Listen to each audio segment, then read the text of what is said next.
Hey, there we go. You can have 4 of Moogle Muffins. Hey, there we go. You can have 4 of Moogle Muffins. Hey, there we go. Woof, that's an echo. I apologize about that. Got that fixed right up. I Hey, like it. Din Dang. The resistance, you're gonna have to add that into the main character sheet for whatever breath weapon type you have. What Dragonborn are you? Bronze, and I think they're a cone of light. I know, right? There are 3 of me. That's great. For some reason, I'm thinking bronze is poison. That's copper or brass. Yeah, Yeah, here we that's go. right. Bronze is corrupted. Here's what we'll do So for yeah, you're now. lightning. So you How you just doing, added Void? Thank you lightning so much for coming. resistance to your main part of your character sheet. We are It's kind of related having to a slow start to this homebrew. So here's hoping it doesn't just fail boat hard, right? We got this. We're going to make this happen. You guys are going to help. And so is this group of 4. The overlay's a little jacked tonight because I have just been bustling and excited Oh, to and it's build not a this cone, it's a line. That's for easier. you, all of you. And so I we're think going to it's kind what of 5 by 30 feet, if I dive remember right. dive right in. Yep. Ha, nice, nice. How's it look? How's it look? So this time we have. Wait, hold on. Nobody do anything or click anything. Hold on.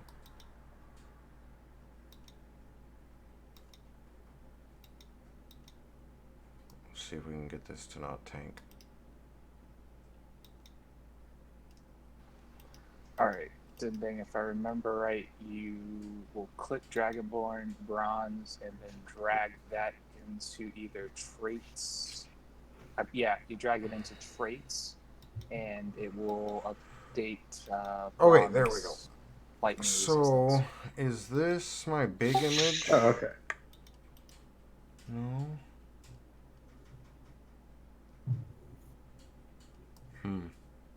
I think it may be the map that was crashing us. It also happened when I tried to put my avatar, my little icon guy. Oh, you guys need. Okay, so this is another thing, and I apologize. You make sure that avatar is pretty small. Run it through a compression site or something.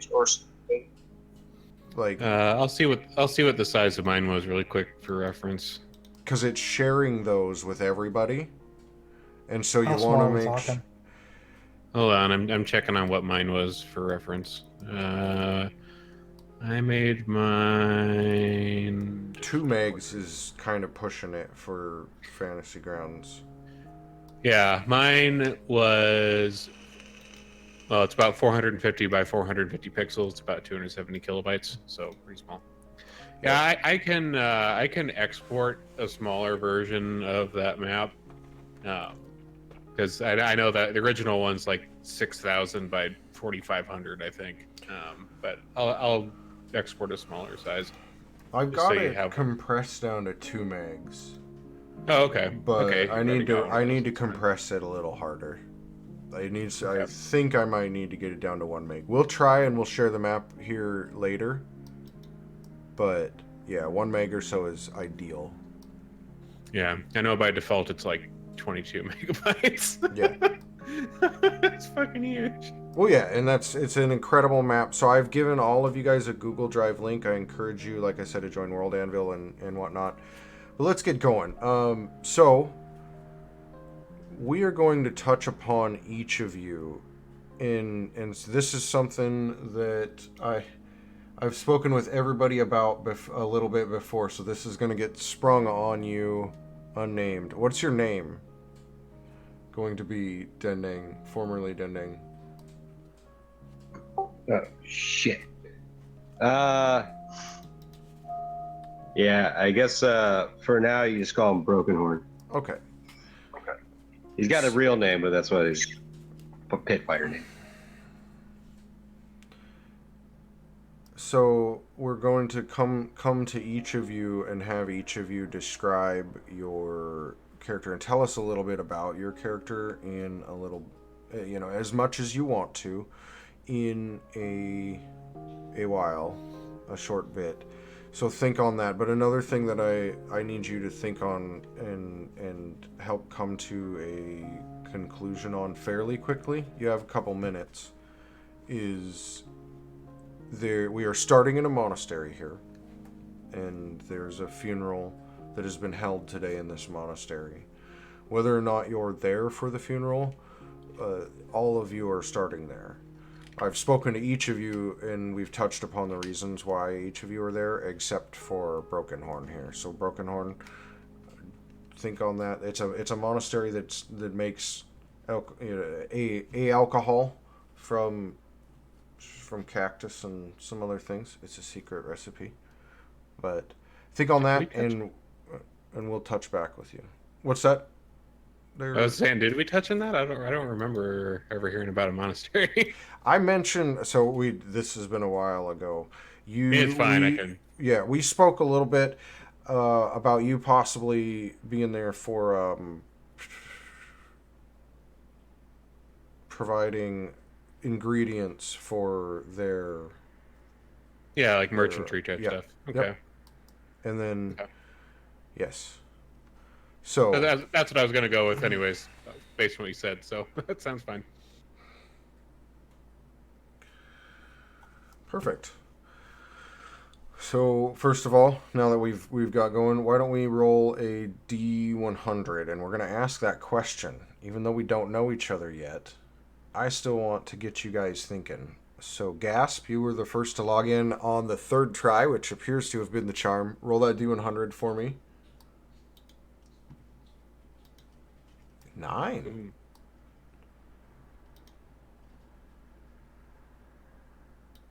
And this is a perfect one for a first session. Some of you I know the answer, but some of you I don't. So let's go ahead and we'll start with Gasp. Describe a childhood friend. Describe a what? A childhood friend. Childhood friend. Yeah, you do. You're right, Void. Sorry I didn't see that. I'm kind of a little frazzled tonight. A little frazzled. Makes you think, right? It does. I would say that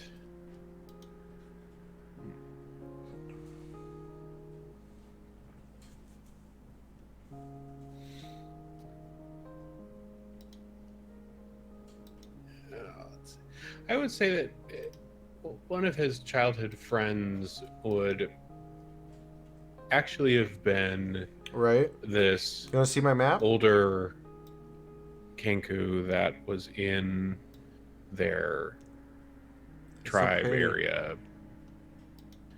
and like he never really was super social with the other younglings his age. He was more interested in those that were closer to the end of their life and the things they knew and like the stories There's some color told, like a little bit here. Like the life that they had lived and the people that they had known and lost over the years. It's like there was like an elderly Kenku that he had known growing up that died when he was, approximate Kenku teenage years. I'm not quite sure off the top of my head what that would be, but he was a friend throughout his childhood. Okay, I like it. I may mispronounce this. Is it Saris? I was thinking Saris. Saris? Okay. Describe a childhood friend for me. I'd say he would have had some peers, and he would attach to one of them. Call him Gak, short for Gakuin. And they would have been very competitive. They had the same sort of training. And I think Mystic Training is something that would not show immediately. So like the first person to get any sort of ability there would have a lot of bragging rights. And I think they both would have like pushed each other to be better and been interested in the same things. And they both would have been with the keepers whenever they, were old enough to serve and serve as guards. And I'm thinking maybe he's either missing or dead at this point. Maybe he didn't make it in that service. Okay.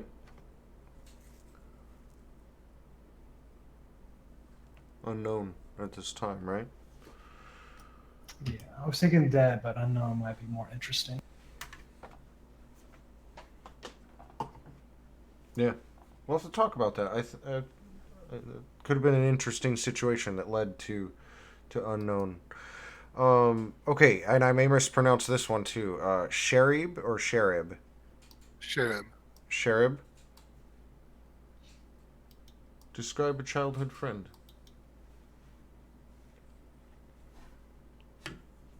Being from the guild, the merchant guild that he's in, there wasn't a lot of friends to be had. His best friend is a skeleton that he created, and he just named him Bones. Bones. Okay, I can get behind that. I like it.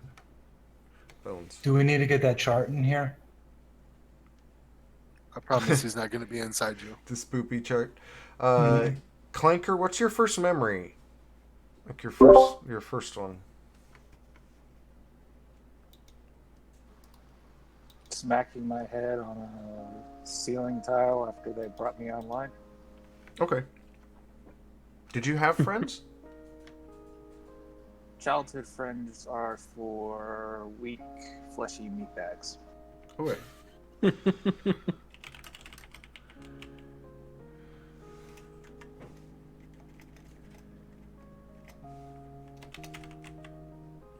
Okay, and Rowan?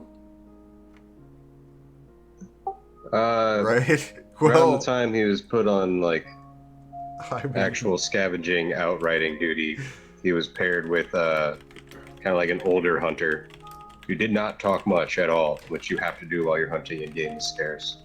But Rowan Rothar was always put upon to like push himself, try to prove himself, always prove that you're better, you're not the weakest one in the pack. But his best friend was this old guy who just didn't talk, didn't judge him, and just taught him how to hunt and fish.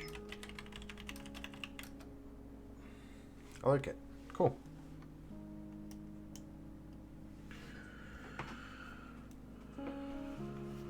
So now we start.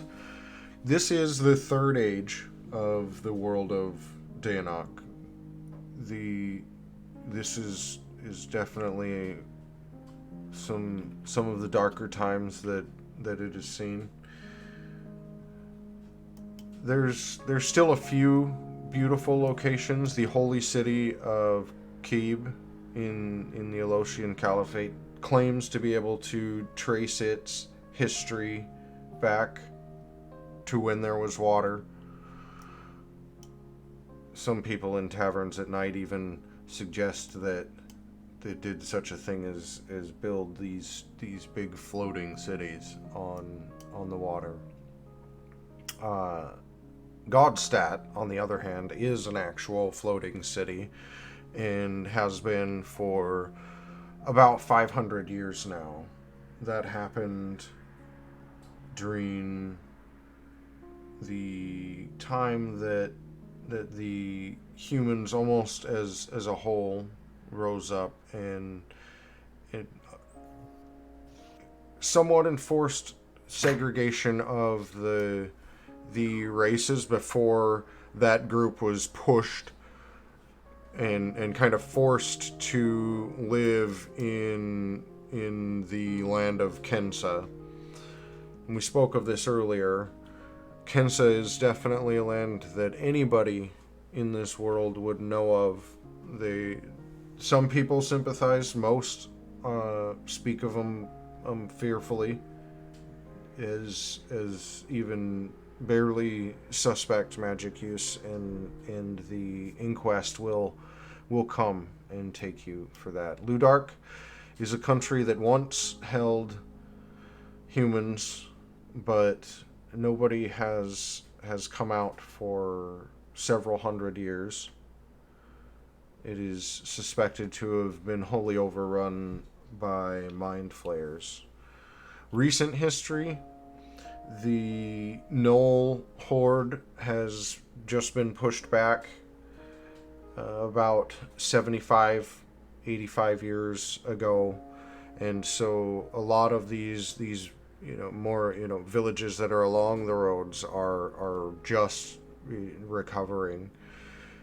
Prior to that, the Modron March devastated portions of Jadira, the results of which formed the Camphian Marches. But for now, let's focus on the eastern side of this. I'll share this map for you. In Junea. Junea is one of the more pleasant nations to live in, although it does have tense relations with its neighboring Kensa. But all of us here are just in this monastery that's located just to the west of the King's Road, which runs on north to south along this coast between Takdir and Harm's Way. The day has been pretty long for each of you, for your various reasons, but the monastery itself is in a fairly somber state, as one of the masters has recently died under somewhat suspicious circumstances, although nobody is really willing to confirm that or admit that outright. There are people whispering, and each of you have been able to notice that by now.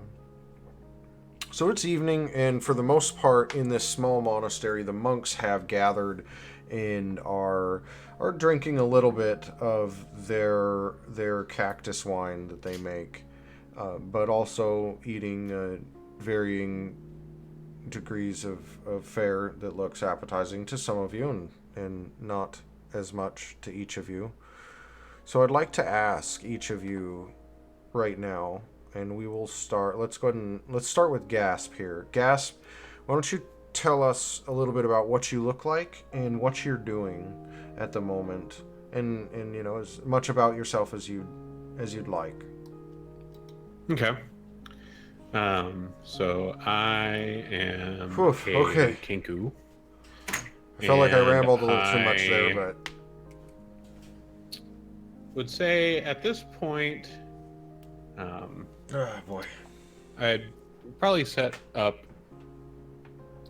like a little outside the front gates of this monastery. I'm not really here for this funeral. I don't really care too much about the person per se. I mean, funerals are always interesting to me, but it's the more like the passing between life and death that is intriguing than other things. But so yeah, I'm set up outside the front gate, selling various small wares and trinkets, and kind of I like my mug. making Pretty awesome. mimicking the sounds of coins and the jangling of trinkets as people pass by in the hopes of getting their attention. I am pretty short. Kenkus aren't a particularly large race. Kind of deep When I black started feathers, speaking, I started counting the word covering most of my body. I And I could never have stop. a And I long, hope that any of you that wooden are listening have that ruined for you. kind of now, too. gnarly staff that I currently have just kind of leaning on me, next to me as I sit here, and the kind of rough, rags and clothing that I do wear, bits of leather type fabrics or things like that are well worn by the years and have um, a variety of kind of mushrooms growing on them. In some places they aren't particularly clean, um, and they seem more um, like they almost seem more plant than clothing, with how much of Hear all those? how Oof. much I do this fungus too, and though. I know various it, so I don't want to decaying complain. detritus hangs off of them. Detritus, I think. Probably it don't is. smell Detritus particularly or nice, detritus? That I'd is a say. question. Let's make May But bigger. that isn't really something I can really tell There or we pay go. attention to. So I may. yeah, we'll go with that. How about it's going to take me a while to get used to it. Saris, right? Yes. Saris. What's Saris up to? What do you look like? Tell us about you a little bit. How long have I been here? You tell me. How long have you been here? Why are you even here? Who knows? I don't really remember, but how long have you been here? Well, I made a little thing. I'll put it in chat real quick. Because I have a program. You've seen it before. So that's kind of roughly what I see. I'm looking at like a lot of weather-worn clothes, made for desert travel. Pretty lightly armed and armored and equipped. Pretty light traveler. Carrying really only a spear and a dagger and a few minor things. I think I got here maybe just a few days ago, and he's still trying to get a feel for a new area. So he hasn't made any real attempts to contact anybody or get in with the monks. And he's out of, I guess, politeness, social niceties, observing the funeral, participating in like a shared display of grief. Okay. Thank you. Sherib?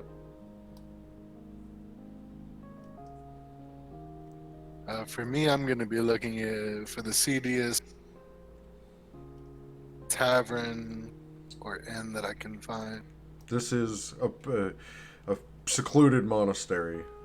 Oh, Like, I thought it was the city. My bad. No, I apologize. I'll admit I got a little frazzled because I got off description and but it's nestled about halfway to the about a quarter of the way to north of Harm's Way towards Takdir. A good probably half day's journey off of the King's Road into the Blasted Lands. They need to be able to harvest these cactus. But they are more than welcoming to anybody. You are here. The main thing for me is being from the guild that I'm in. I'm looking for a place to recruit and possibly sell wares. So just basically walking the streets. I mean, they sell booze. You've got opportunities. Definitely. So they have several buildings here, and they're out in front of the monastery in the front gates. There's a small market they have set up for travelers. So there are people that come to visit and buy, and there's a little bit of traffic here. People that may be looking to purchase. Yep, sounds perfect. As for what I look like, me, average size human dressed in leather. You notice that they're a little bit nicer than what the common person would be wearing. He takes great pride in his appearance. Okay. How about Clanker? What's Clanker up to? Clanker, who has spent most of his known life here. He's staring out at his dead master, and you hear he's kind of way back away from the monastery itself at the entrance to a cavern, and you guys just hear this weird screeching noise and loud banging as he loses control of his emotions coming from that direction. As far as what he looks like, he is a 6'10", 320-pound warforged that looks like he is ancient and old as hell. All of them kind of do. Definitely. Definitely. How about Rowan? Ron Rothar is about a 6.5 foot tall, square jawed for a dragonborn guy with one pauldron over one side that doesn't really seem to do much, and then a blue sash that seems nicer than everything else he's wearing. But he definitely looks like he's a cleaned up barbarian. Like he's wearing tribal outfit that seems like it hasn't gained that much road dust yet. You don't see a ton of Dragonborn, probably not, and his face does seem familiar, but you're not sure if that's just like they all look alike. Oh, I like it. Oh, I could get behind that. He's there observing the funeral, showing very just grim, solemn respects, still with like his chin tucked kind of low, but back straight. Nobody's really quite sure why he's there, because he stands like a head above most of the other people.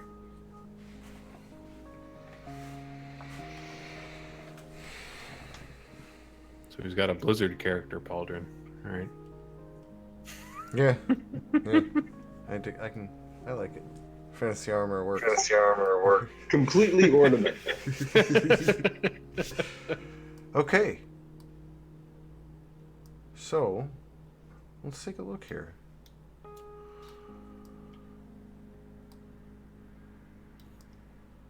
Gasp, unfortunately, you've spent, a good part of the day here, and there's not a lot of traffic that you're getting. A few here and there, but not much. Not many of these people are looking to seek your wares. The monks have made their regularly scheduled purchase from you, so there is that at least. Okay. Saris, as you observe this funeral earlier in the day, these monks, all human, were fairly welcoming to you, and now in the evening they are just the same. One of them that had spoken to you a little bit earlier approaches you with a mug of this wine, they call it, and hands it to you and says, "Have a drink, friend." Tell Much me, appreciated. have you tried our wine before? No, I'm not much of a drinker, but still appreciate it, and I sample it. What do you Describe. think? Sorry. I No, feel bad when I it's do that. wine. Okay. Well, we enjoy it. It's pretty delicious, and he takes another drink, and you can see when he blinks, there's like his eyes have something in them, like literally something in the blacks of his eyes, and he's happily drinking away. You know this to be an effect of some alcohols. Okay, so you're not describing like a parasite in his eyes. He's got like coloration. No, parasite in his eyes. That's the perfect way to describe it. That's a known side effect of alcoholism here. Sheridan.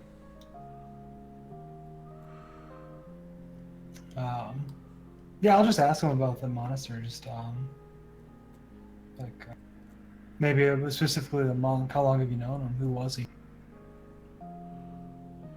He reflects for a moment and says, "Ah, Master Luther was one of the most gentle souls that we ever knew. He lived here for almost his entire life. He came here, oh, I must say, they say when he was 10 years old. I to be here that long." And he kind of shakes his head and says, "I've been here myself for almost 20 years now, but I hope to venture beyond these walls someday." Hmm.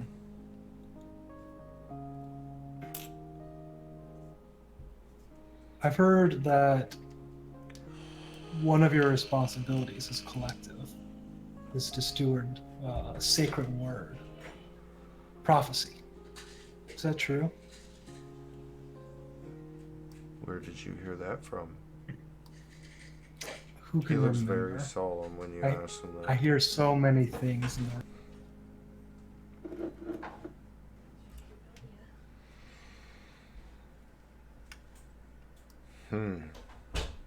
So many things indeed. Sometimes people hear things and they keep track of them, you know?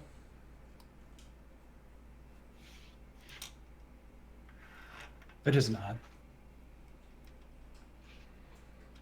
And he takes another drink and sits and, at least silently, he doesn't speak again, unless you do. And he's just kind of Nope, I'll just enjoy his company and the wine. He continues drinking. Do you continue drinking as well? Mm-hmm. This cup, I won't take anymore. Okay. Share him. Oh, I see. It's rolling these rolls hidden, and I don't know why. Weird. Oh, I know why. Cherub, you have walked around and throughout the various buildings of this monastery, just kind of peering, looking around. Nobody seems too approachable. This place looks quite old. You can see marks that are definitely not mason marks on some of the older parts of the walls. There's sections that have been repaired. There's sections that are in dire need of repair. And some questionable stains in some of the more damaged areas.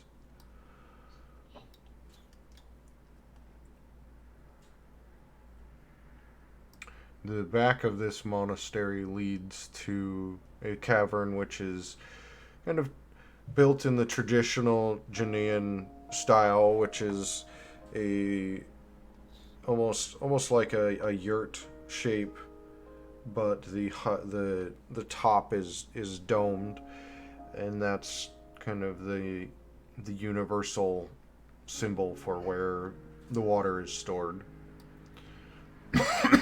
These are usually dug into large cisterns. You guys, everyone in this monastery can hear at least occasionally noises coming from this area, noises of destruction and other fun events.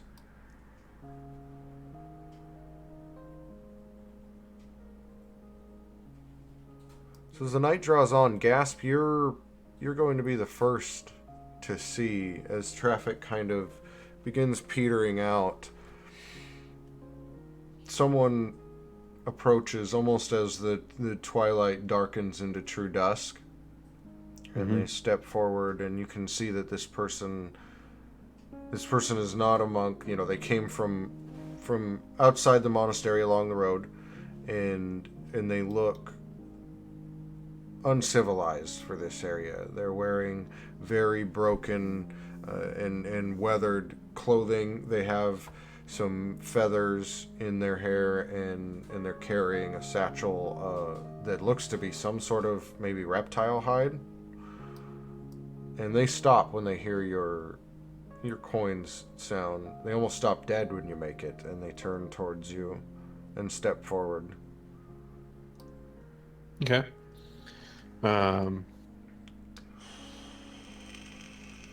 I'd say I look up at him as he steps forward, and kind of looking him over. Figure he doesn't seem like the type that is here to buy my stuff, or even have the means to buy my stuff. And so I'm trying to think.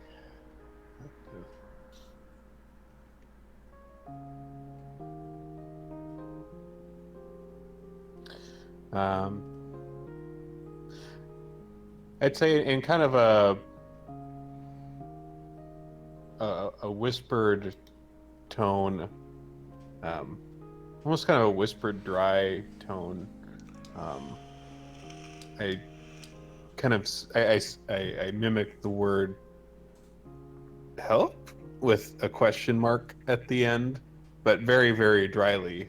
The first place I heard this was someone dying of thirst out in in my travels.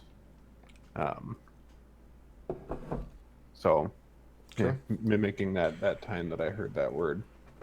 So there's a short gasp, and they step back, and then they reach in to their pouch, and they pull out several copper rings,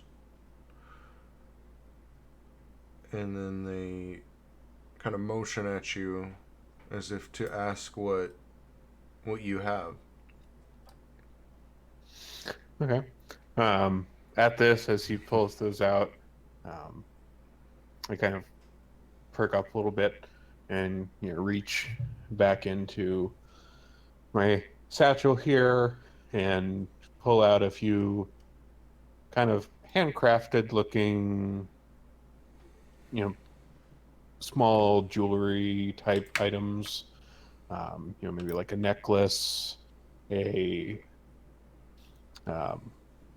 like a ring or two, kind of a thick, kind of battered looking bracelet that looks like it may have held a few more jewels or something at some point, but now it's only got one left and it's kind of chipped.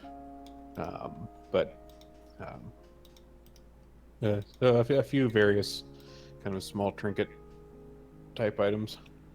Okay. And just kind of hold them out on my hands in front of me and see if he takes a look at any of them. They pick one of these out, and they point at it, and then they hold like a battered copper ring, not like a finger ring. Like the currency is rings here, so they hand you a battered, or attempt to take this and hand you a single copper ring. Okay. I nod, kind of make some kind of cooing sounds of approval, and kind of extend the hand with that on it to both take the currency and then give him the item, and then tuck the other ones away back into my bag. As soon as the transaction is complete, without saying a word, they turn and run. And this monastery is setting, so this road runs east to west. So they approach heading westward, and they run northward along the wall of the monastery, and then you see them turn and their sprint continues westward. Okay. I'd say, I mean, business has been pretty slow around here. Like you said, there Oh, hasn't don't. been too many people milling about at this point, and they don't seem too interested in what I have to sell. So, I tuck this copper ring into the pouch where I keep my various coinage, and stand myself up, holding on to my kind of gnarled staff that I have with me, and um, kind of make my way along the wall there. I'm kind of curious to see where he went, since that seemed a little strange. Okay. How's your dark vision? I don't know how many of you have dark vision right now. I don't have dark vision. Okay. So you move northward and you peer around the wall and you see them. And it's a fairly long monastery wall, probably a good, third of a mile at least, that encompasses the fields and the various buildings. And you can see them as a fading figure that is heading westward along they seem to be maintaining about 15 feet away, 20 feet away from the wall. You can follow them if you would like. So if I'm understanding the orientation of this monastery correctly, they're currently running towards the blasted lands. Yes. Okay. So I see them running this direction, and as they keep heading that way, knowing there's not really much that direction aside from emptiness and death. I kind of like shake my head back and forth, just kind of a like, oh boy, and kind of tap my staff on the ground a couple times. Seems like another one running to his doom, and just kind of watch him continue running off to the west, just kind of wondering why, but also having seen the state of the world. This isn't the first time I've seen someone decide to just There we go. run off to the end. I mean, it definitely happens. Heat sickness is a thing. Yeah. Got a piece of copper out of it, though. You got a piece of copper out of it. What do you do after that? Where do you go?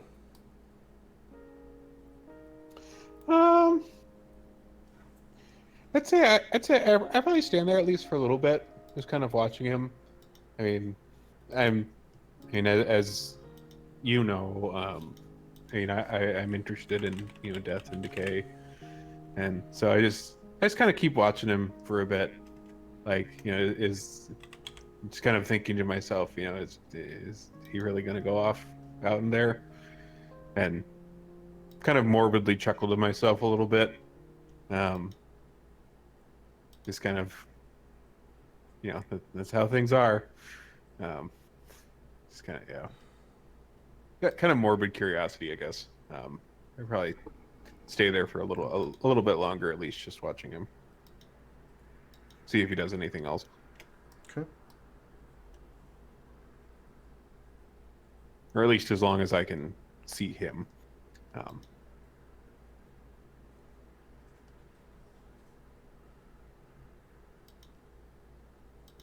Belmont Temple, death of a friend.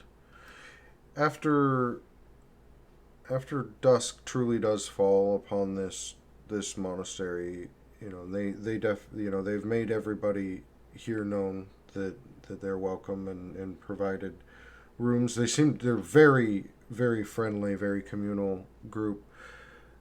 Several bells begin ringing, and the monks kind of slowly disappear from the area.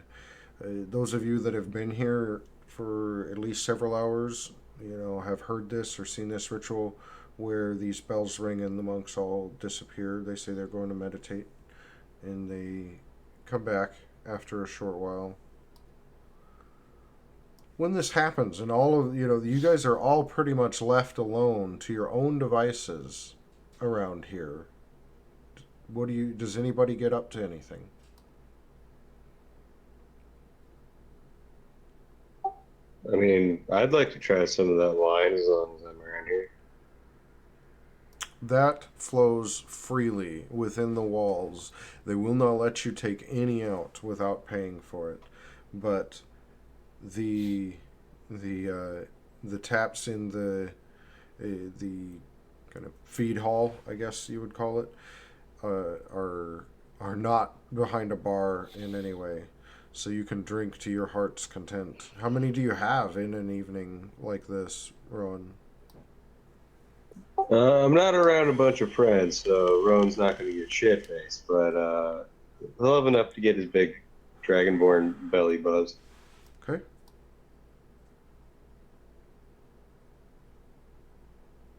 How about Clanker? What's Clanker get up to when the bells ring? Clanker goes with the monks Okay. out of his little duty that he's supposed to. His little guard duty. Okay. He leaves the monk. Sherib, are you doing anything? Saris? Either of you? Still just looking to see if there's anybody that I could grab up Nobody? and sacrifice. Nobody. I like the way that was put. It took a second to click there for me because I was reading something. Anyway, so a very short while into this meditation, they last anywhere from 15 minutes to a half hour. In sometimes the morning ones even longer, depending upon the mood of certain masters. But a short while in, the bells begin ringing. This time they're different bells, and they sound more furious. You guys hear these beginning to ring on each of the corners of this monastery, and then why don't each of you give me perception checks and describe to me. I know where Clanker is and where Gasp is.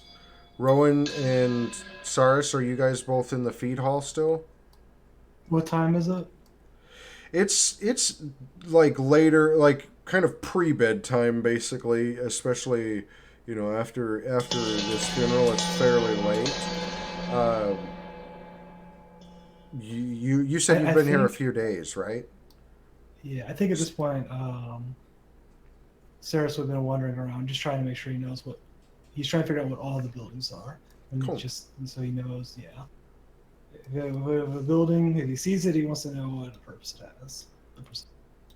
All right. So when these bells all start going off, I'm just going to toss you guys here randomly on this business. Saris and Gasp.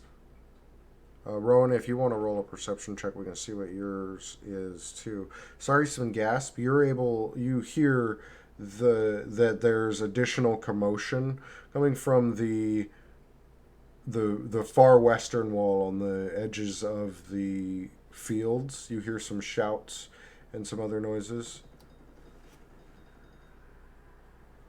Okay. Yeah, I'll wander over, see what's going on. Yeah, I'd say I head that direction as well. I'm still outside the walls from watching that guy, so I kind of head along the wall to the west. How close? You tell me, how close is the meditation area to the western edge of the fields? You lived here, right? The meditation area would be central to the monastery, so the monks would be responding from the central area. Okay.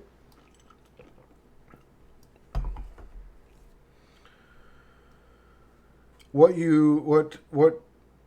Sari sees is a little different from what Gasp sees. Gasp, you step around the corner of this and you see that a ways away from you.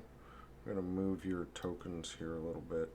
A ways, southward of you, you see this person that you had just made an exchange with, and another person, but this other person has something in their hands, and their attention is focused eastward into the monastery. Saris, what you see, however, is two of these held in chains, engaged with, well, not really engaged with. You see several monks before you fall rather quickly as these creatures impale them with their spiked maces. They were trained, but they didn't seem to stand much of a chance, unfortunately. Dang. Quick recap. Attitude on magic where we're at. How is that? So the only place where and I'll give you warning ahead of time for sure, but the only place where can almost be guaranteed to be killed for at least visibly doing it is going to be within the borders of Kensa. It's also questionable to do it within the sight of Inquest soldiers. These monks, however, are very friendly and welcoming. Janea is known to be a fairly open nation. I need to find. Are there still monks left that have not been slain? Yes, there's several that are attempting to fight these creatures and shouting, "Raise the alarm! Raise the alarm!" Okay. Am I closer to a bell than any other monk? Are you?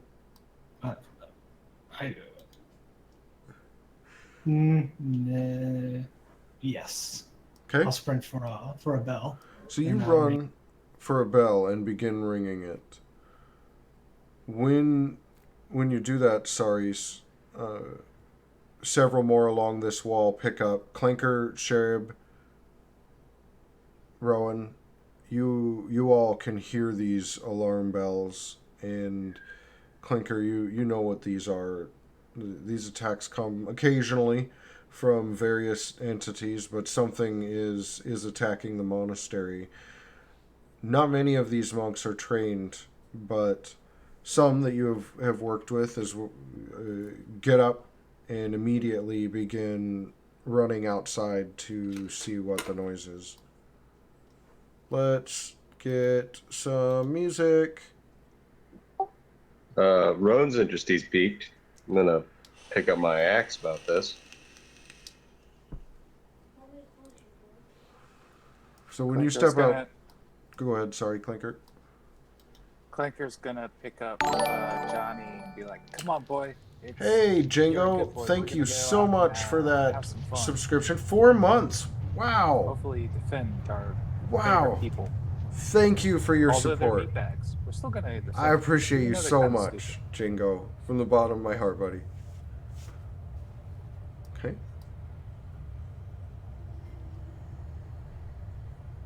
Rowan, what you see is when you step outside and Clanker, you see this as well. You're able to make out the commotion at the far end of these fields. You hear some shouting from the bell towers. You look up and can see Saris ringing one of these bells.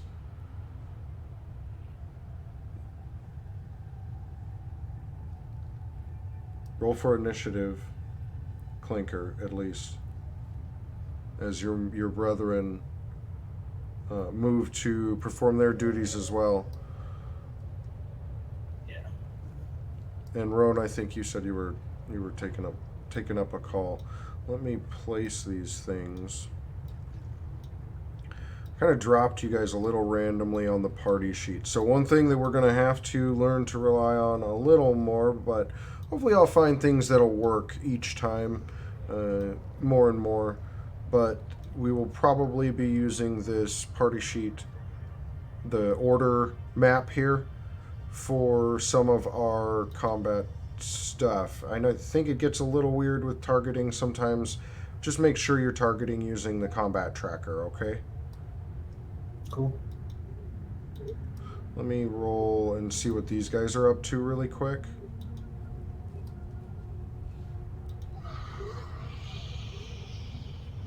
So the tribal that you interacted with earlier, Gasp, the one that kind of met your eyes as you peek around this wall, you see them grasp their spear.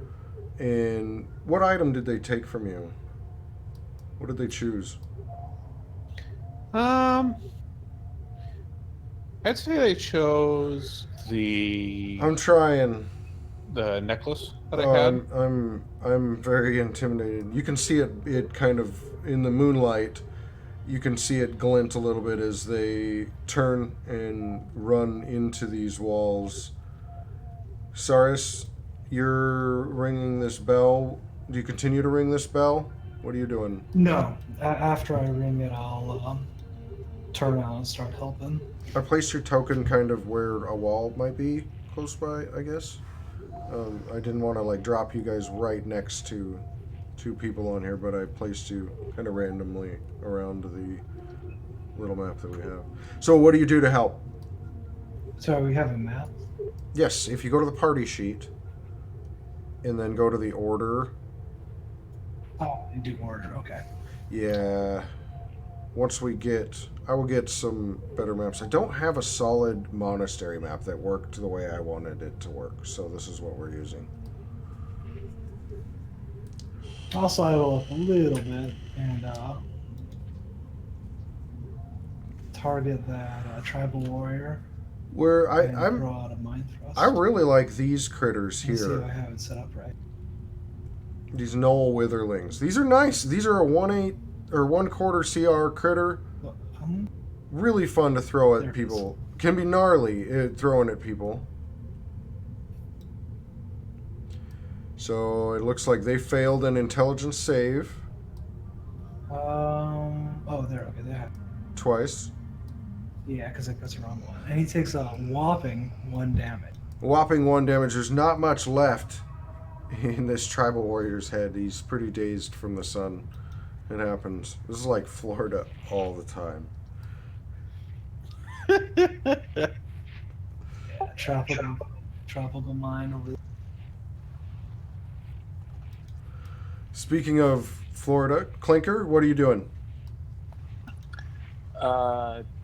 Clanker's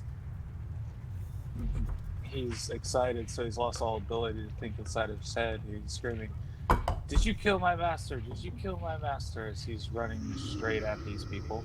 I'm assuming he can get to them. I don't know how far the distance is here. And Yes. he's going to And you wail can the attack. shit out of this tribal warrior.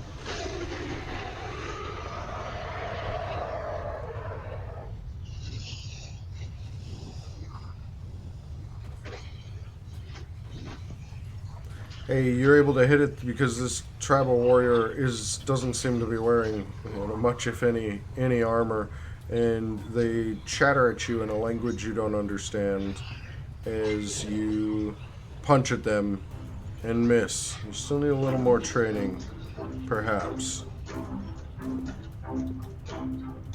The one that you hit jerks the chain that is in their right hand, and one of these creatures, this undead beast, moves towards you and swings its club, Clanker, down at you. And when it misses, it moves in and opens its jaws, and you can see it doesn't have a tongue, it doesn't have a bottom in its mouth, and it bites. It also misses. Tribal Warrior 2 runs up shouting in some language that you haven't heard.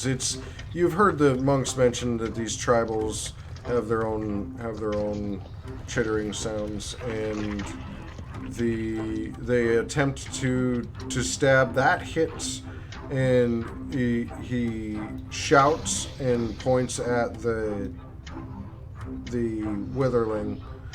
Well, I didn't mean to roll an attack again. There we go.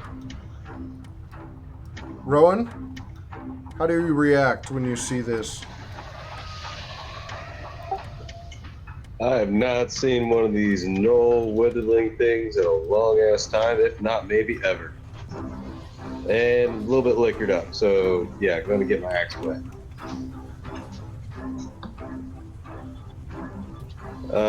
So I'm going to go straight towards this Witherling here on the edge, Witherling 2. Okay. And let him taste steel.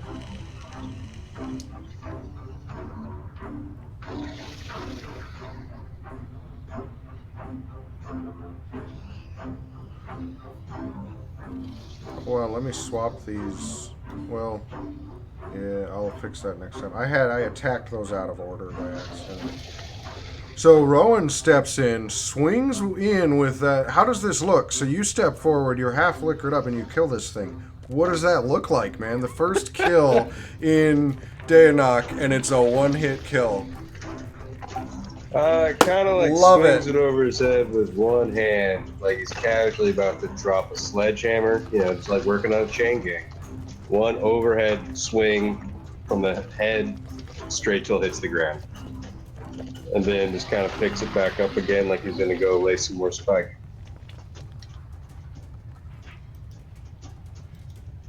Seems, if anything, disappointed. I love it. I am too. Gasp. So here's what I did, by the way, because you guys can see these on the initiative tracker. I accidentally ran Knoll Witherling 2 and it had that one attacking. They were in the initiative order. I used their turn to attack at Clinker. So I deleted them from the turn tracker, so the right token is gone now. I'm going to skip Knoll Witherling 1's turn, because that would have been the turn that Knoll Witherling 2 took. Gasp, you're up. Okay. So I see this fight breaking out with these undead creatures here. And I feel a little bad attacking the guy who just bought a necklace for me. So I'm not going to attack him this time. I'm going to We made an emotional connection. cast and that makes me happy. Infestation on the other Witherling. And hold on, let me cast this here. I love it. I love that spell. It makes me happy. Yes, they failed. Okay.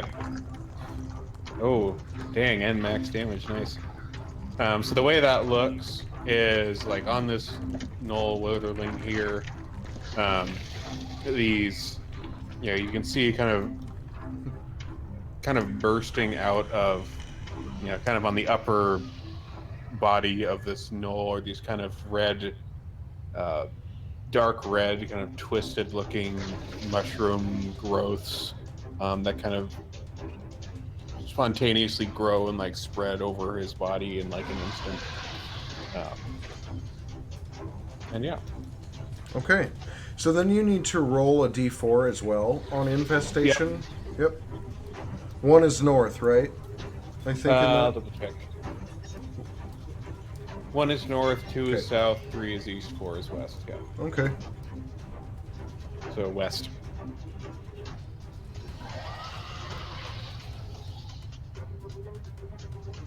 So they turn and attempt to move into this tribal next to them, and they're compelled to do this. So they turn and run and they move into this tribal next to them, and because they're impacting another person and can't move through their space.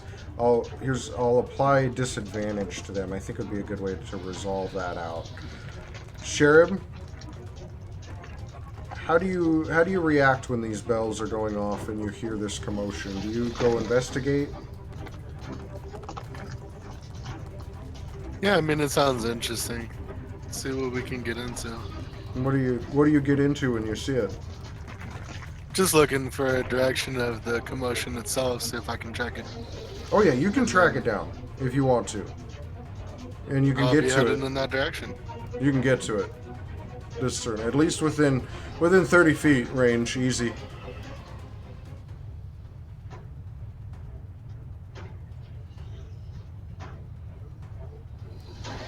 Do you have anything you do within 30 feet? Yeah, I'm taking a look right now. Cool.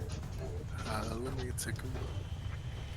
We're gonna target the first tribal warrior. Who is that working? Yeah, you may have to do it on the combat tracker.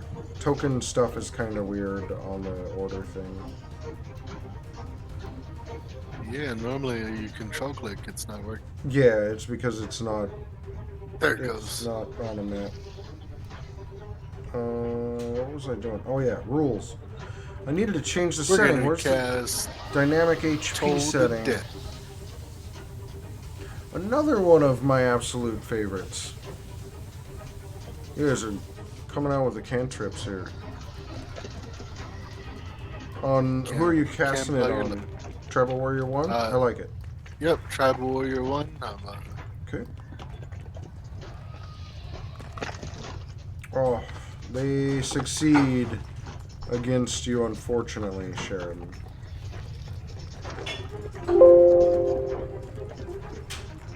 So he takes a D8. Top of the next round is... You'll take a D8 if he succeeds? No. The target must succeed on a wisdom save. Take a D8 if the target is missing any. No, I guess he takes no damage. Yeah, it's He the... just takes the 12 if he's damaged. Yeah, that's what makes it so powerful, is because they'll take a D... He would have taken a D12 if he failed. But, Gasp, you're up. Okay. I am going to. Currently, like, how far apart? I know, like, Tribal Warrior 1 and Old Witherling are, like, right next to each other. Like, how far away from them is, like, Tribal Warrior 2? Is he, like, 5-10 feet away? Is the scale accurate right now? Yeah, scale's accurate. Okay, so he's only, like, a They're- couple feet away. Yeah, they're next to each other. Okay. Now that you're all on the map, so I'd say scale is reasonably accurate. Okay.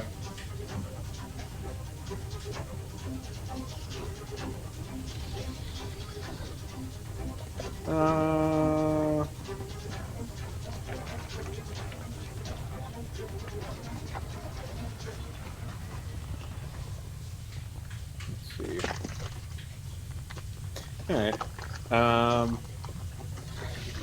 I am going to wait. Where's that at?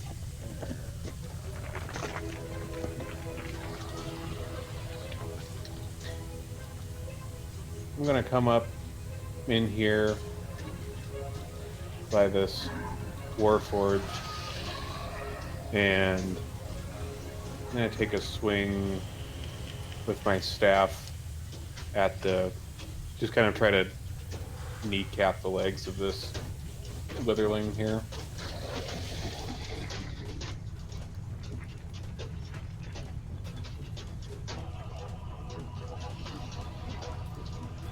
That staff is going to miss. It goes right through where its kneecaps would have been had it had them. But this one seems to have lost its knees a little while ago. Cyrus, what do you do? I'm gonna grab my spear off my back, get it in reposition and charge up and stab at Tribal.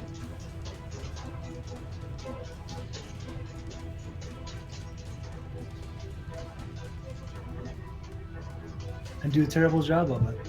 At least we don't have to draw any cards. Tribal Warrior 1 is still got Clanker right in front of him.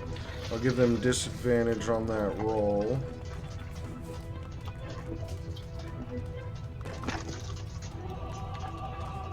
I'll just roll damage right away too. Sorry. There we go. He missed. Let me fix that damage on you. Tribal Warrior 2, however, though, steps forward and engages with Saurus. You said you tried to stab at him, right? I did do Yes, that. spear. They respond by stabbing with their spear. Saris takes 4 damage. Clinker, you're up next. What are you doing? Well, Clanker was taught to always protect, so he's going to attack Tribal Warrior 2 to try to attack somebody trying to help him.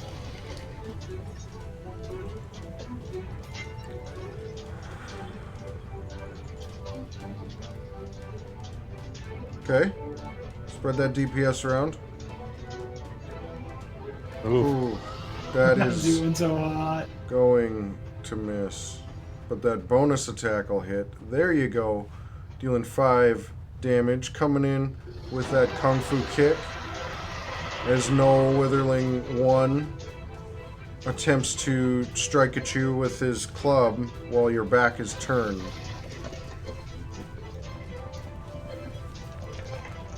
And they miss. Rowan, you're up. Time to keep chopping. So I'm gonna come up behind the 2 tribal warriors, just laughing, because I'm not gonna let them escape alive, because, you know, I'm swinging now. You gotta do it. And I'm gonna target this one, number 1.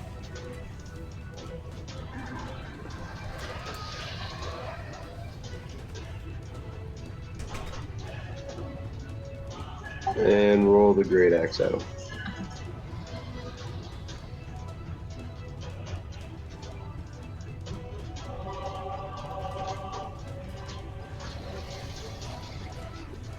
And that's it.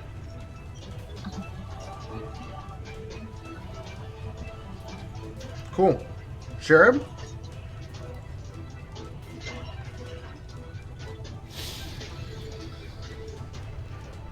We are going to change it up. Oh man, I got a bell and everything ready, dude.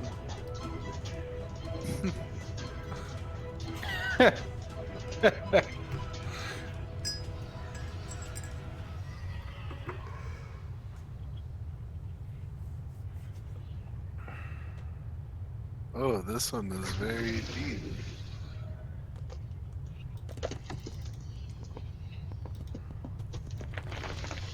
Alright, so we're gonna use Mind Sliver. Okay. And it's gonna be on Tribal Warrior 1.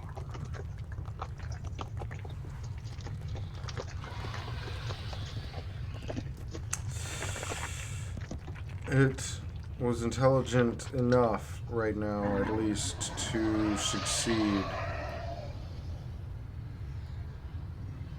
It looks... Okay, nothing on a success, it looks like. Okay. Top of round 2. Clanker. Or round 3, sorry. Clanker. What are you doing? Who you Kung Fu kicking? Clanker's going after Tribal Warrior 2 again. You'll have advantage on this attack, so you can roll again. They're flanked. And that's not going to help.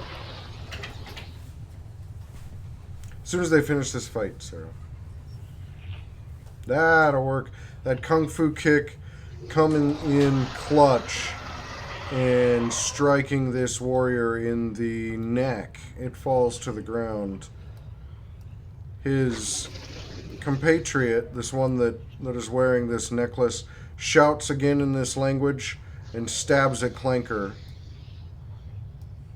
Missing. Gasp. Okay.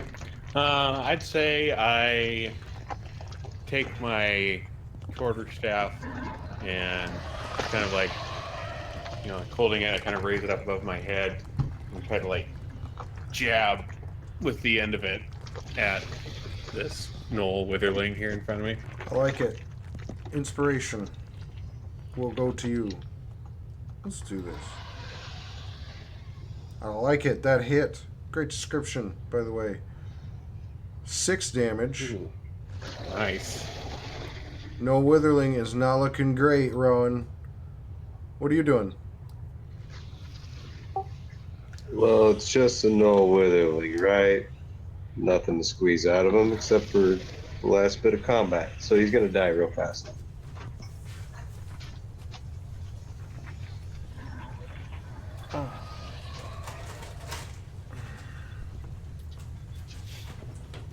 Hopefully, I can leave the tribal warrior alive by making sure I untarget him. Yes, he looks untargeted to me. Hey, that swing with that great axe.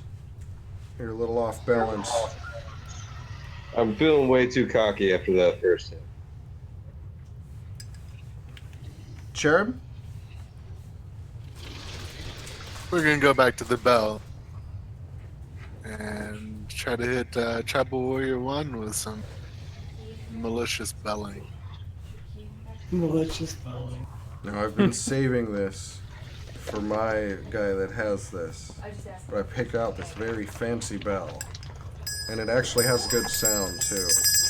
And I'm gonna make all of you listen to it every time we do the Toll of the Dead spell to justify it. I want to see if you can get some filters through to make that sound more sinister.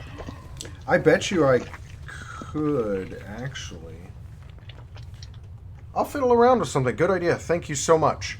So, they failed this saving throw. You rolled the d12. Perfect. 3 damage. Awesome. Saris, you're up. Oh, he's not dying. Oh, he's heavy. Okay. I'll grab my dagger with my offhand and try to finish him off.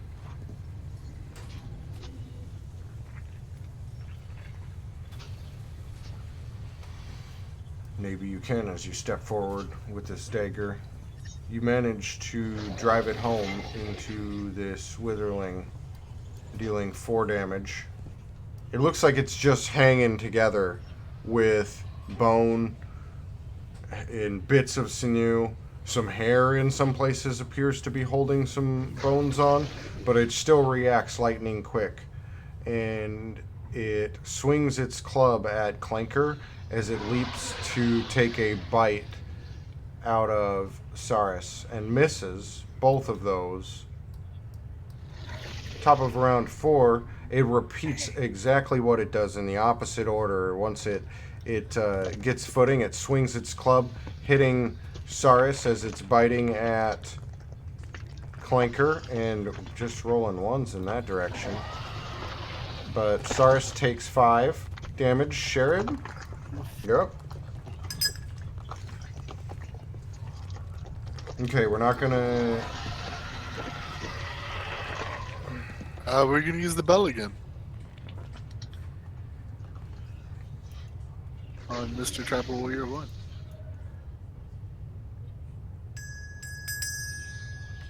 Doesn't sound nearly sinister enough, but they succeed. They succeed. It's like a cherub filling in for the angel of death, and he hasn't figured out how to sell them up.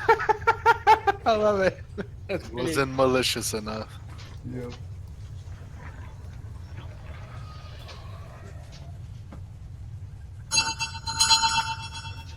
That's not bad.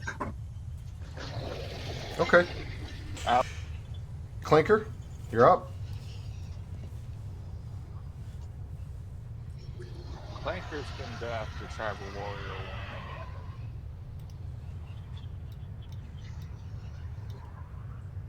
1. Man. Man, that halberd is not hitting. Maybe that kung fu kick can come in. Hey, it is going to roll that damage. All right, this kick, just like its compatriot, cleanly snaps the neck, like you were taught, Clanker. And Tribal Warrior 1 falls to the ground. Gasp. When this happens, this Noel Witherling, the chain that they were holding drops, and it turns side to side, and it looks enraged. Like a beast that has finally been released. What are you doing? Okay. Let's see. I'm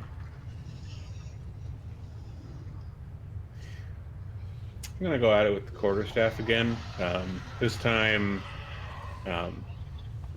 kind of holding it on one end and kind of trying to jab it in the face with the other end of the quarterstaff Okay. from my small stature.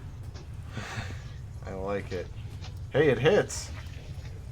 There you go. Dealing max damage. Yeah, right through that skull. Killing this witherling dead. And as this falls, it takes a moment and the last of these bells die out. And the night is silent again. But even a little darker than it was before. We're at the halfway point. So, first of all, thank you guys for coming and hanging out for a couple hours so far. Why don't we take 10 minutes, everybody get a snack, get some water, take a bio or what whatever, and we'll come back and get right back to it. Nearby. Clanker doesn't like DM. Jingo, Wait, GM, sorry. thank you. Thank you so much I'm for gonna take that necklace back. hanging out. All right. We'll be right back. Bear with me just a moment.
Hey guys, I hope you all have been having a good time so far with this homebrew. This is a little intimidating to run, to be honest, but I think we're having fun, and I appreciate each and every one of you for sticking it out through that very short break. We're gonna be getting up and going right now. All right. I'm sure everybody is back. I appreciate each of you for hanging out so far. That being said, these bells, quickly die down once the few monks that are on the towers, or the walls, are able to see that the threat has been detained. Gasp, you took your necklace back. What Yep. else do the rest of you guys do immediately following this? I don't look at Clinkers. the tribal guys, see if I recognize any of their markings or anything. Oh, didn't even Clanker's gonna did immediately not. search their bodies and seeing if something that was taken from his master was on any of them.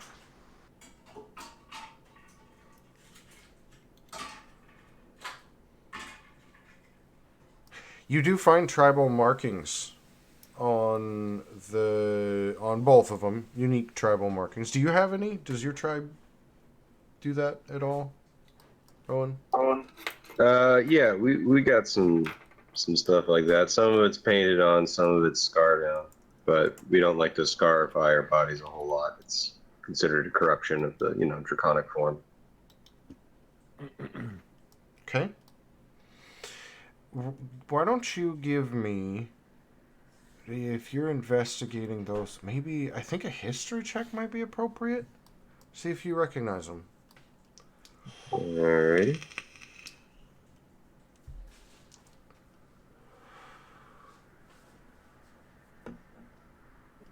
Oh yeah, going in raw, no bonies.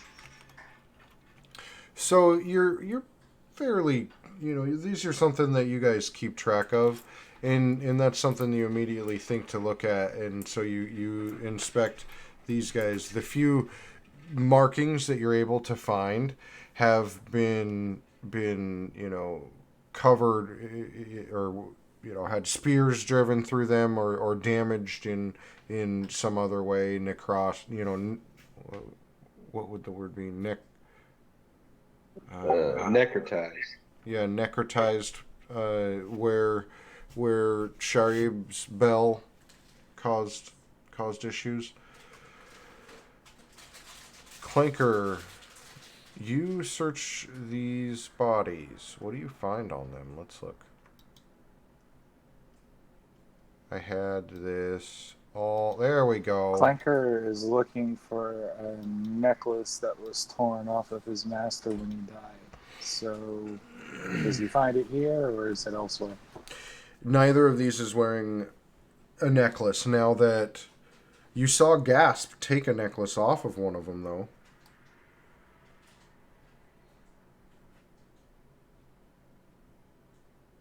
I don't know if it was your master's or not, but he did do that.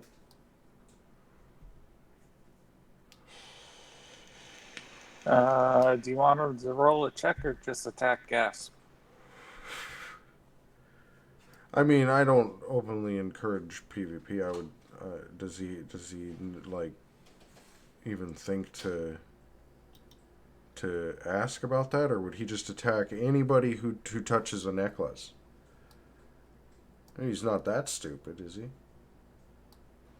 Clanker's going to be like, can I see that? I'm looking for a necklace that was There we taken go. from my Thank master. you. The one I don't want to just encourage that you just outright. watched. Want to know where it went and find the people who took it so I can kill them. Gasp takes the necklace back out, as well as some of the other items as well, and makes a coin jingling sound.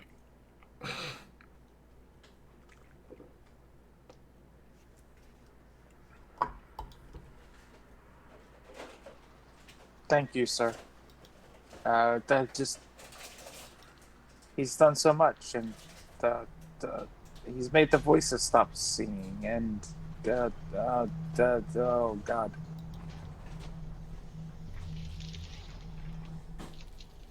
It's not a very good sound. It's like Machine Man's got a few screws loose over here, huh? Oh. They build them by the patch with you guys, or are you the only one? Who you calling Machine Man? I have a soul. I'm living. What? Oh, oh. Grabs him by the shoulder, looks him right in his eyes, and said, "Brother, we're all machines. Respect you. That was good fighting." I like it. I like it. I like it. That's good. He hits him. He just bangs him on the chest, just like knock knock on there. So like, sounds like you got something beaten in there, buddy. Want to know where you're from? There are others like you here. You the only one. I don't know. They said I was in that cavern over there for 700 years. They found me 150 years ago, but it was the master who finally broke through and made me half sane. And I mean, how would you feel being in darkness that long? Man, I don't even know how to tell you that. Glad you're Oh, with here us we now. go. Tell me more Desert about this master. That the guy they nomad. just put in the ground?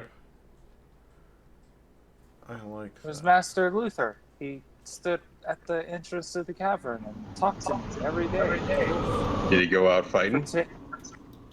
for 10 years, and then he's been training me for the last 50 years. Well, when he could keep me sane, and then we don't know. He was torn to shreds, and we found him, and we just buried him. No, desert And isn't gonna he's work. my only friend. To shreds, you say? Farmland. Here we go. Let's try this.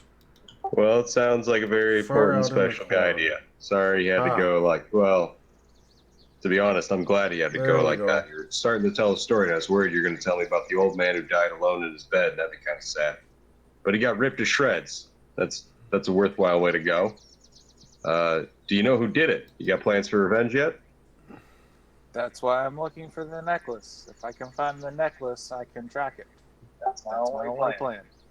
That's a solid lead. I saw the bird person pick up a necklace. I think that's the one. No, he showed it to me. It wasn't as nice as the master's necklace. It's kind of crappy. That's what you expect from the bird people. I think the kind of look- barbarian's a little drunk. I kind of look cross at that, but still kind of turn to the barbarian and kind of hopefully make some more jingling sounds and kind of annoyedly, but hopefully jingle them in his direction. Yeah, Roan picks up on this and just says, "A little drunk. I've never been little anything in my life." And then goes over and wants to talk to the bird person now. Buddy, you selling your trinkets outside the funeral? Gasp just kind of shrugs and kind of moves his head back and forth. It's kind of, it's what you do. Okay.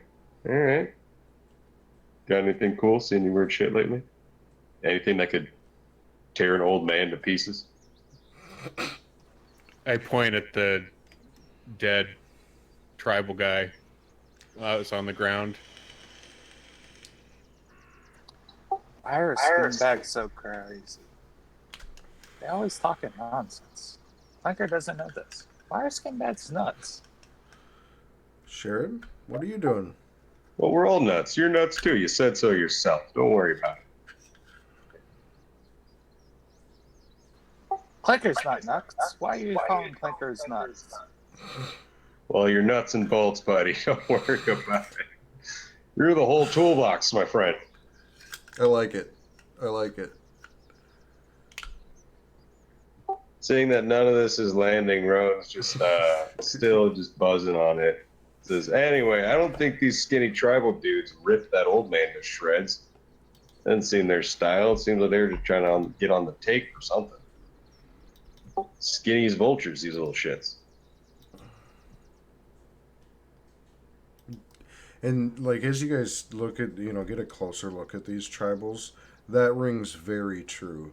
Everybody is varying degrees of water skinny. It's been a very long time since it's rained, and most people, their stores have run dry long ago, and times are getting bordering on desperate in larger cities. From what you guys have heard, these tribals look like they were, hours maybe if they were lucky from death via dehydration.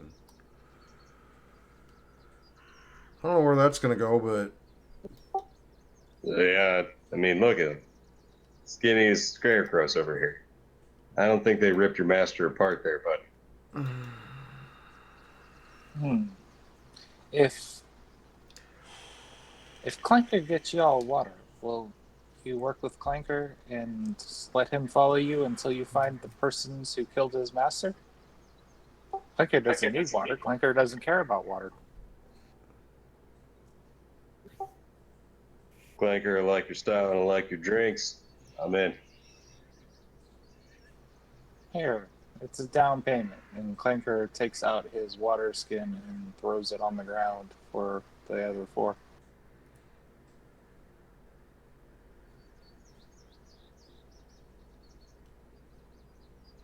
so knowing the situation in this world, a full water skin has been thrown in between the four of you strangers. Accounting for what he just said, what do you guys do? How do each of you react to that? Ron's just gonna go and casually pick it up and say, "Well, that's mightily thankful for you. I'm sure me and the other three fellas here, you guys are willing to help out, right? I mean, I volunteered to help out Clanker here with his problem."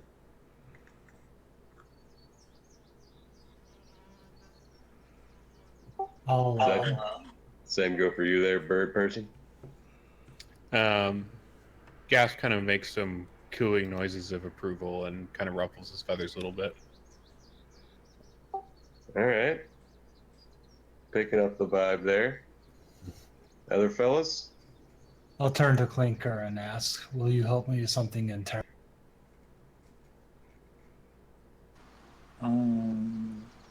The chance to kill the person who killed Master? Clanker would do anything.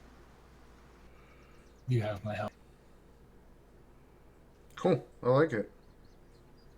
Yeah, let's do I like it. Let's do it.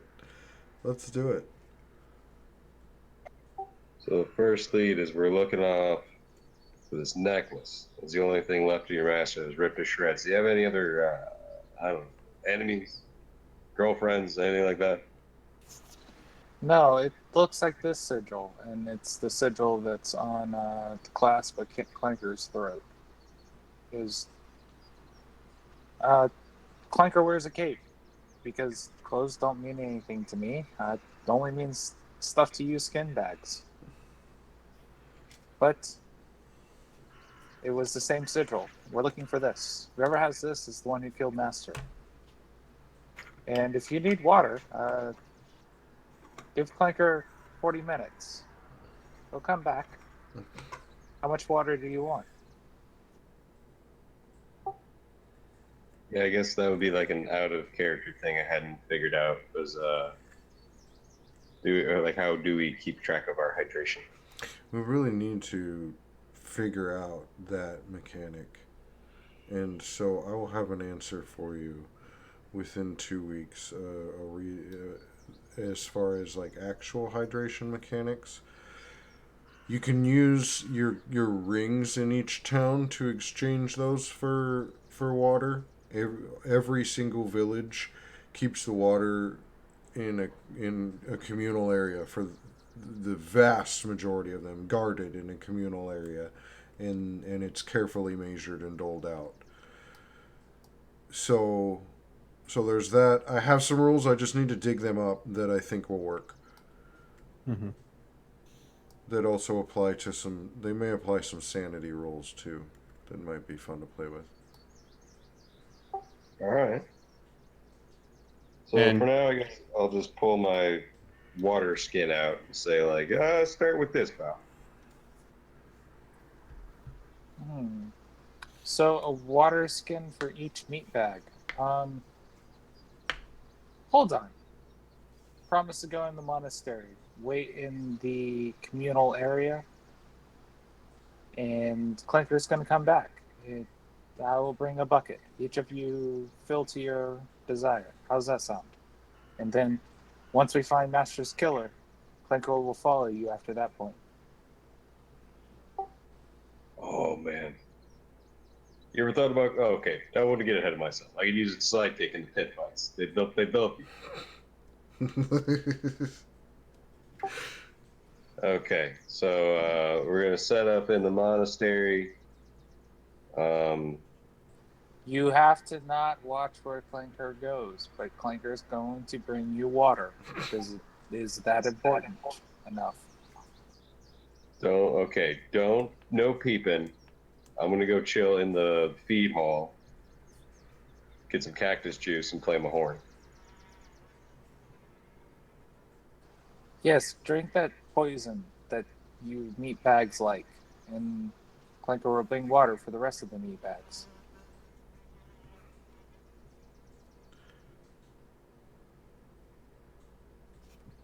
Okay, so I guess while we're in the feed hall, waiting on Clanker to come back with flasks of water for all of us. I guess I want to look at Cherub and Saris and get to know, like, what are you guys doing up here for the funeral rites? I mean, I was just passing through and I heard a great man had died and they had a great drink upstairs to come pay your respects. What brings you guys out here?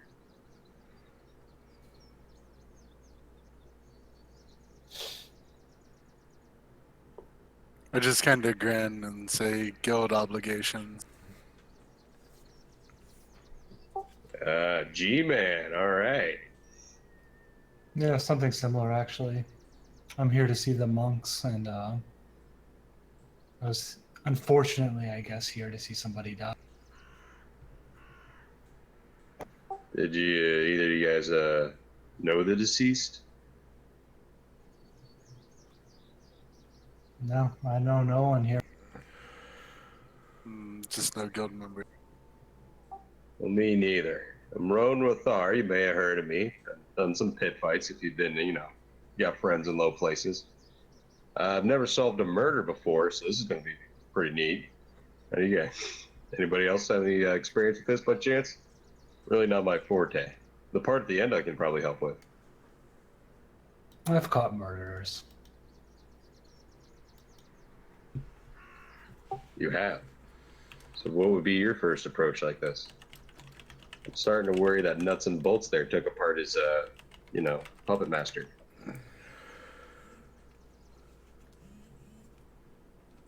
He's unhinged, but not that far. I'd say we should go and take a look at where it happened. All right. So I guess when Clanker comes back, we should ask him about that.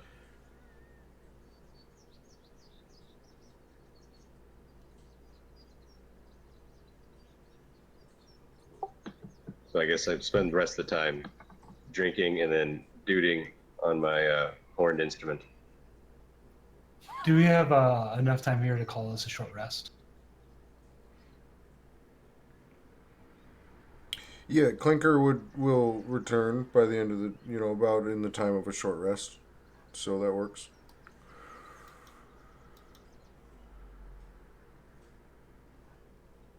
Or I should give you guys XP for that, huh? Yeah. Oh, I need to add you to the party sheet. Clinker is going to come back into the communal area and Sharib, Gas, and Cerise each a water skin. He goes, I'll carry the spare. And this is in case any of you get in trouble. Clanker doesn't need water, but I'll carry a spare water skin. That way none of you fight over this one.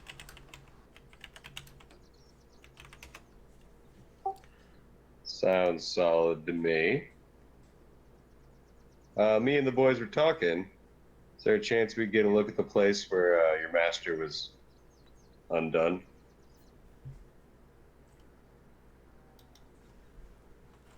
I can show you where Jonathan was killed.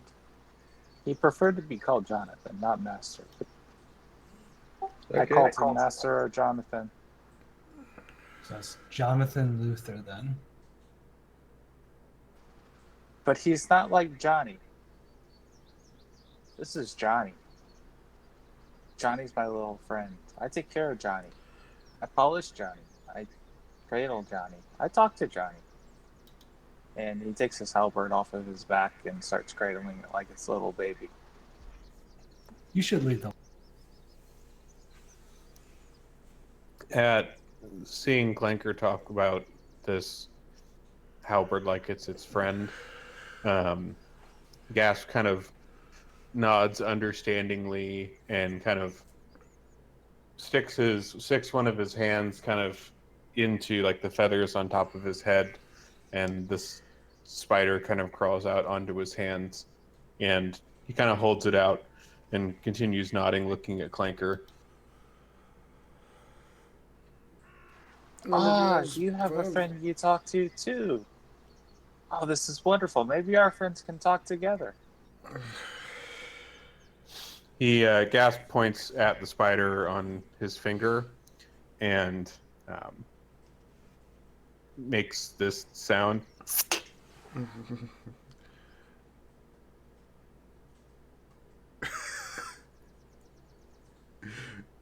That's the spider's name, by the way. Okay. Clanker's gonna like set his halberd next to Gasp and go, "Here, you're I can't do that with my mechanical mouth, but you two, you can talk. Be friends. Johnny's a nice boy. He's a good boy." I'll kind of put my hand down and let kind of just kind of crawl on the axe end of the halberd. Just kind of amble about for a little bit.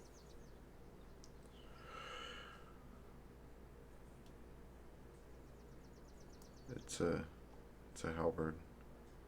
It doesn't talk to anybody though. At least not you.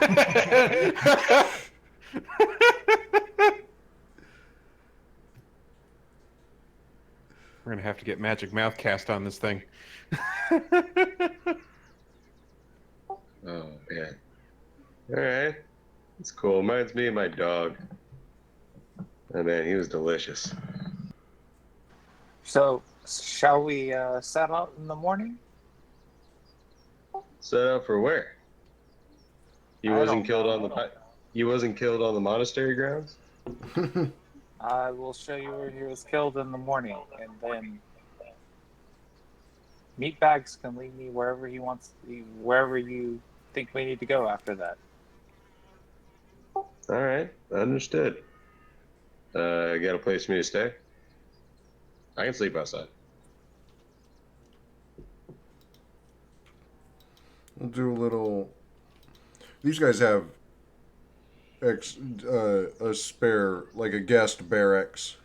They're a destination known for their alcohol, so they do have room for traders and stables for their lizard mounts, and they have made it very known that you are all welcome there.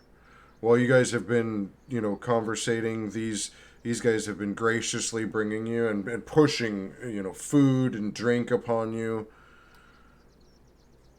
They even offered each of you a medium-sized glass of water.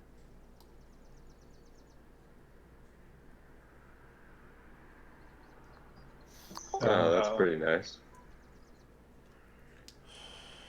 I forgot to mention that when Clinker handed Gasp this water skein, um, Gasp kind of dug around a bit and grabbed one of the random little mushrooms that are kind of growing on his person and shoved it into the skein and shook it up.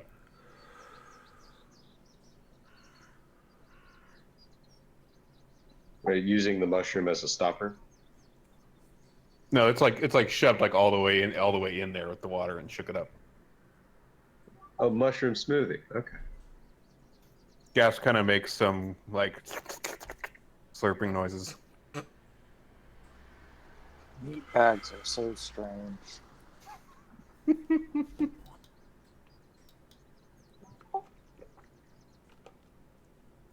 Okay. So we're tucked in for the night, and I guess in the morning we'll be shown the crime scene.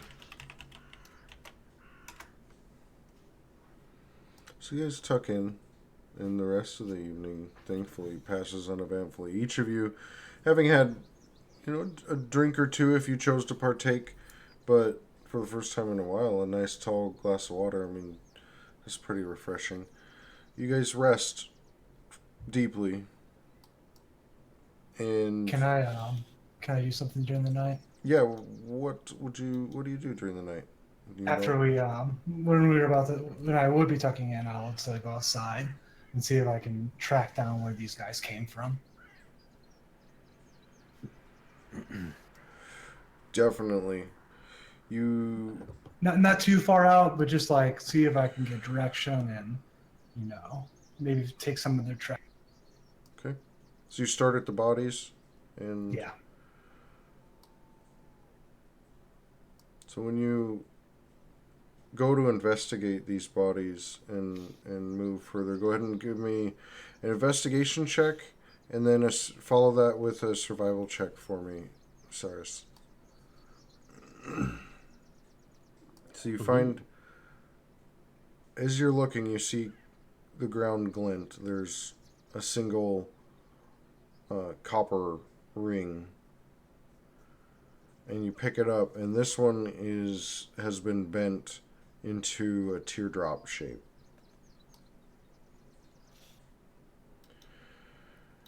I'll definitely grab that.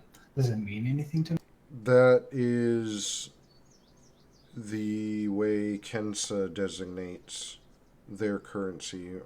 Most other countries use just a regular ring because it's easy to mint and it's universal. Kensa's will take other countries and pound them into teardrop shapes. Interesting. How far do you follow these tracks? So you step outside, you can see you take a moment, you can see the most recent tracks, and those are the one of the tribal that went around, and you follow it around the monastery, and you kind of put together the pieces of the evening, and you can see where they probably purchased this necklace, and then you come back and you see that they came from the west, or at least, standing there. How's your dark vision? Do you have Non-existent. that? Non-existent. Okay. So you can see these tracks with the 21. You can see them. They're heading west. How far do you follow them? And do you use any sort of light once you move away from the monastery proper? Yeah, I want to keep it in sight, so maybe like 10, 20 minutes. And I should have a torch or something in my adventures bag. Yeah, I have torches. Okay. So you strike a torch and kind of follow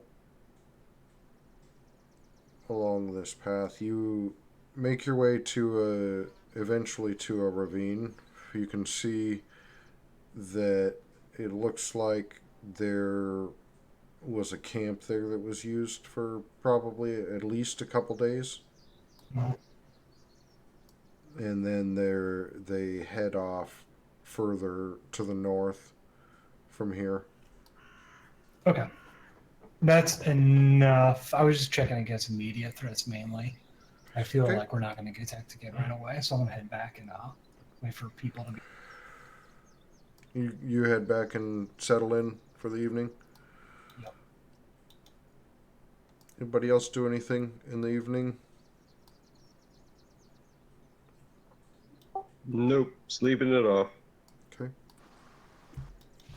Clanker's going to take a sentry's rest outside the barracks with his legs crossed, like it's sitting in the monk's pose, staring off into the direction that danger could come from the barracks. Okay. So morning comes, and you guys awake, feeling refreshed.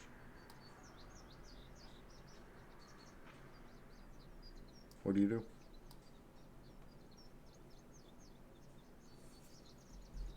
Find Clanker. He's right outside the door.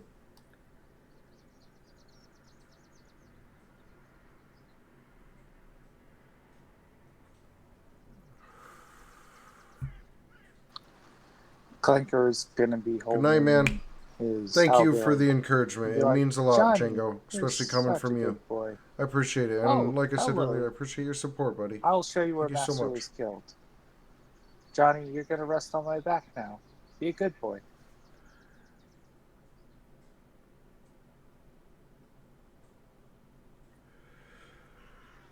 Yeah, I'll follow.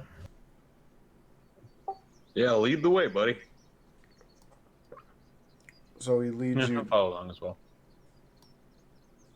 He leads you guys to a row of smaller, squat houses, and a lot of buildings in this monastery are set, several feet into the ground to help maintain, a good temperature. And these ones are just as much, if not even a little more. You have to go down several steps before you get into them, but compared to what you've seen so far, these are well furnished for this place. There's a table with 2 chairs and a bed in this small 10-foot by 10-foot room. The cot is pretty sparse. It takes a moment for your eyes to adjust to the light, and when you do, you can see that there's just splatters of red everywhere along the ceiling, the walls, the floor. It's stained with stone. Okay. So I guess I'm gonna do an investigate, see what comes up first.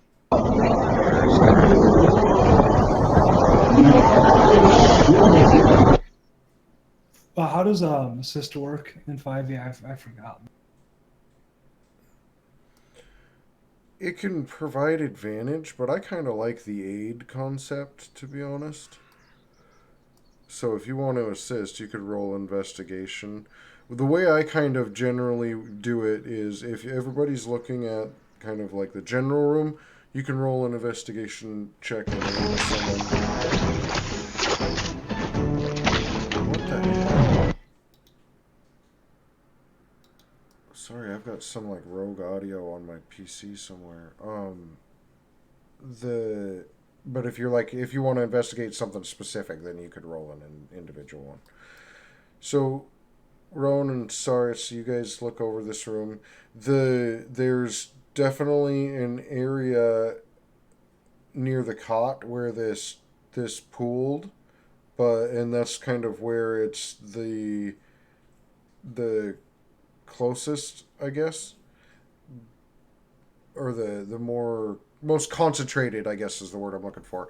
But the spray from there goes to the ceiling, and it's not like heavy spray. It's thin dots, yeah, almost, and that kind of confirms what Clanker has told you, that he was found shredded. It looks like the room itself has been cleaned.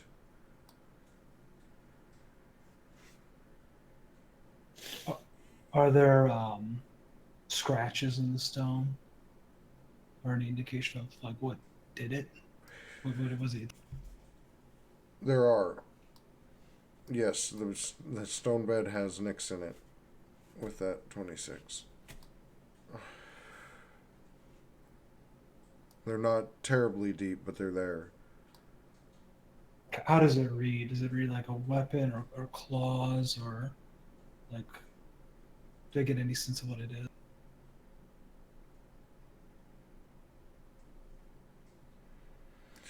They are it looks like claws that are have kind of dug in, like something was in the way, but they stopped when they hit the stone, and when they moved, it scratched it anyway. They're kind of hard to see because the blood has stained it through. Gotcha. And more substantial in the miscreants we fought last night. Yeah, those guys were definitely. Those guys are something that is somewhat common in, especially bordering the blasted lands. They're leftovers from the Knoll hordes, and it's something that, you know, as travelers you've seen dispatched, if not helped dispatch. Uh, Whereas, and they're not that strong, is what I mean. You know, Mm. groups of travelers can do it. Clanker's gonna lose his shit and start banging his head. He's gonna sit like monk style and start slamming his head on the ground where he normally sit to be instructed. Why? And you just hear clank, clank, clank, clank, clank, clank, clank, clank, clank. Clank is appropriate. Turn to Name. the other guy and say, "Uh-oh, we maybe underestimated the trauma of bringing him right back here again." Yeah, should have thought of that. Yeah, it was not my forte, that emotional intelligence. No, got that knocked right out of me. So, claw marks, huh? What else we got? Hey, Clanker, you know of anything with claws that good old Jonathan might have pissed off? Anything real big, you know? Claw thing. What could do this? We're not looking at knolls here, not for this. I helpfully hold up a hand approximating about how big the claw should be. Yeah, thank you. Damn it. How big should the claws be? Clanker's gonna think, and he has no response other than the information the DM gives I us. don't think so.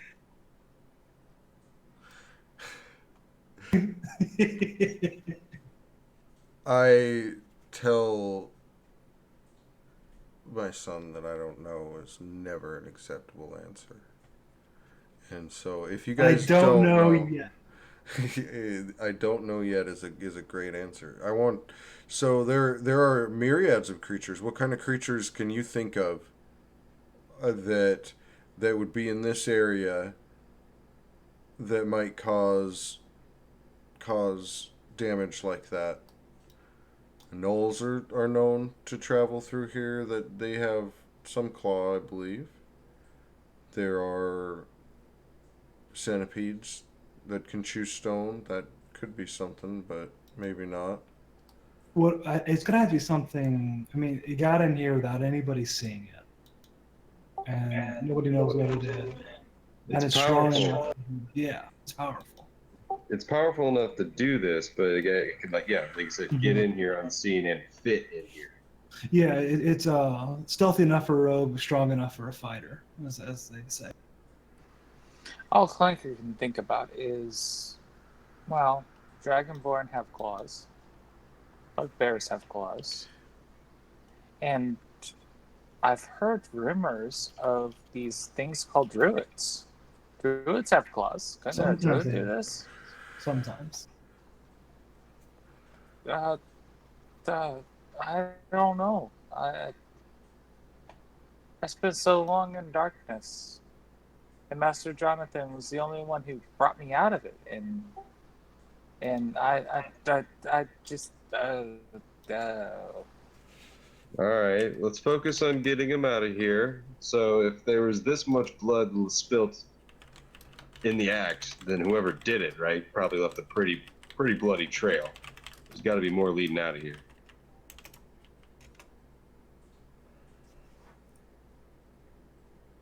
Right? Nobody makes this much of a blood slushy and just doesn't drop, clean foot.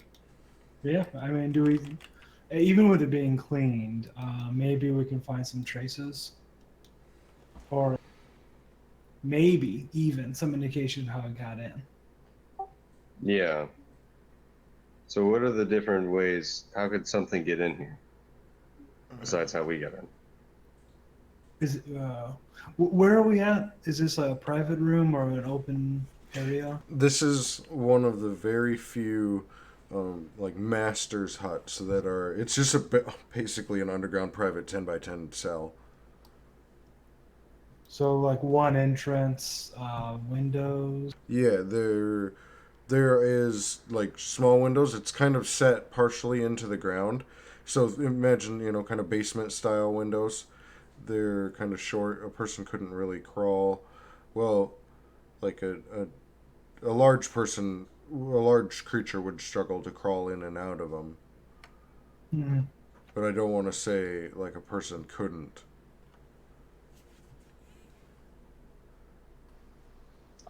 I can tell you that I brought Master Jonathan water every day. That was one of my duties. And what about the day he was killed? I found him here after 2 hours above the sun. I brought his water and food. And my portion, because Clanker was given a portion, even though he doesn't need it, but I was given a portion. So I always gave it to Master, so that Master could be, well, taken care of.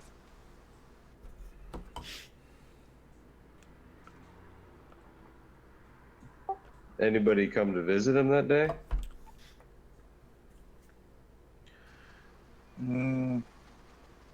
I don't know. I had my guard duty and my training duty with Master. That's all I know.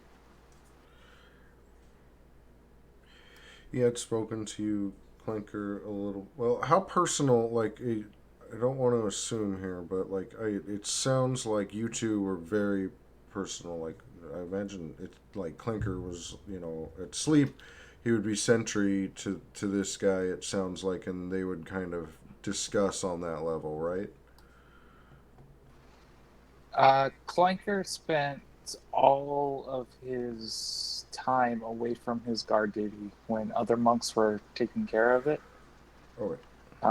at the cavern to being here with his master, because the master was the one who spent months and months at the end of the cavern talking to him until he regained his sanity. So this is the person that meant the most in the world to him, and he spent as much time here as possible. But he always made sure that he took care of his guard duty too. So he had kind of discussed with you recently, because he was the brewmaster of this monastery, and as such he was responsible for negotiating the price that you would fetch for various amounts of this specialty product. And he'd complained about a couple customers that had come in several times, and each had demanded an outrageous price for an impossible amount of alcohol. And when he told them it wouldn't work, they were incredibly angry. And he just didn't understand, because he was, he just it was just he's so kind of chill about everything, that the concept that they would get so angry about this when he was more than happy to tell them how to do it themselves, and they didn't. They wanted this, and it just was very foreign to him. He couldn't understand why they were so angry.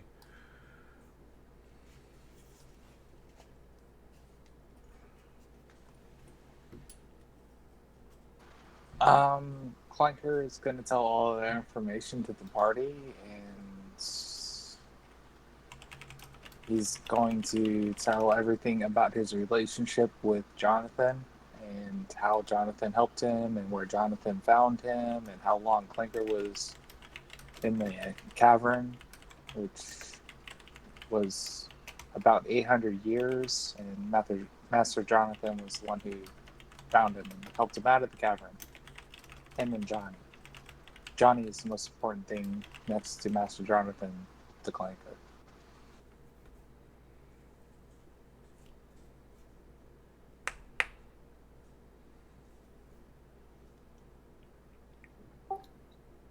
Hmm. Do we know what became of these people that seemed so upset with Jonathan near the end there? They've been long sent on their way. At least a couple days past.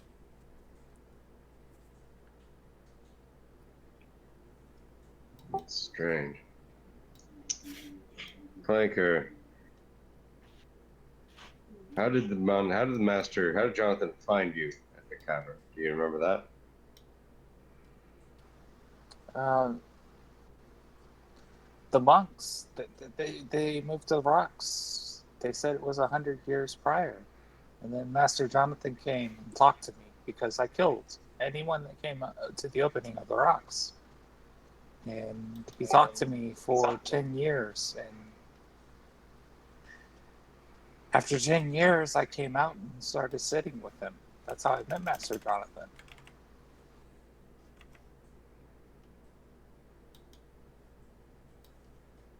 Hey Drake, how you doing, man?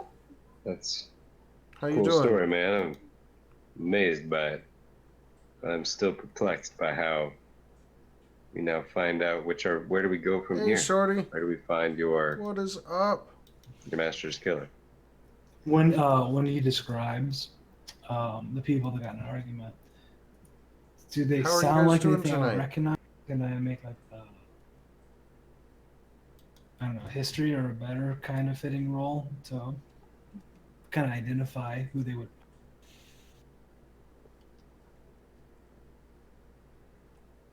Sure. To just like by their description, see kind of how much you know. Not very much. Not very much. The description that, I mean, it's through Clanker and then through to you, you know. So the description is pretty rough as it is, and it doesn't sound very different. I was hoping you'd roll well, and I was gonna make you describe the fashion of a place. Okay. So you guys look around this room. You guys give it a solid look. Now, Clinker, you insinuated that he spends all of his time there, and has shown no need to rest, no tiring on his behalf. And these windows are fairly small. There's a lot of blood. There's some claw marks in the cot.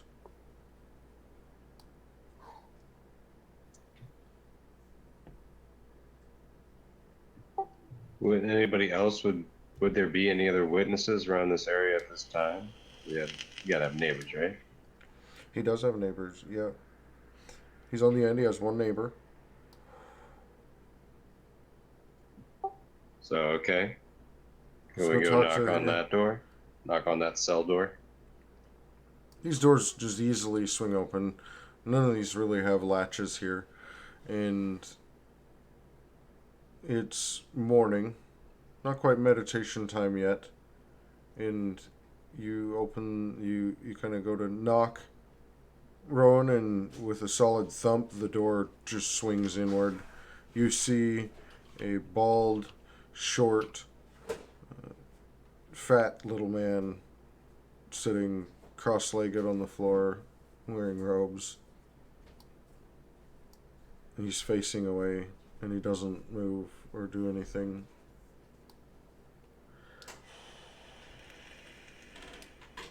Ex, Nice. excuse us, sir. We Well, have thank you, a minute of Drake. your I time to appreciate talk you about coming your by. brother Jonathan.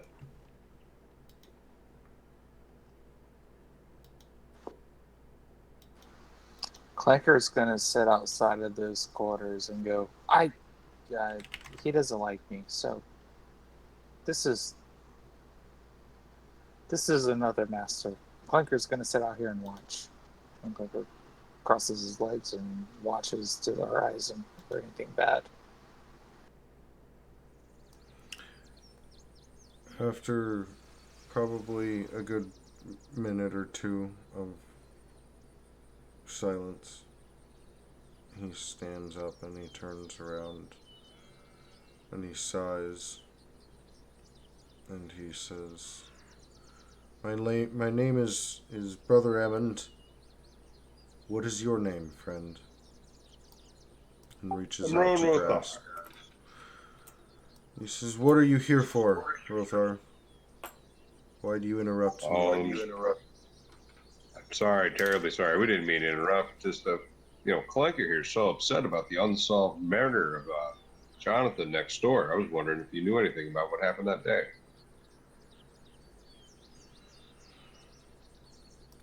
When you mention, as soon as you say the word Clanker, he gets a little bit of his nose turns up a tad, like he has a bad smell. And he says, Yes, that was unfortunate, wasn't it? It's the worst thing that has happened here in anybody's memory. We get attacks occasionally, but nothing like this. They found nothing. Makes you think. Makes you think what? What does it make you think? I'm curious. I already thought. I'm out of thoughts. Are any of us safe here? See, that's the real question, because how did something like that get in if you didn't hear or see anything? Because obviously if you heard or saw anything, you'd say something to somebody, right? But you haven't. Right. Well, here's the thing.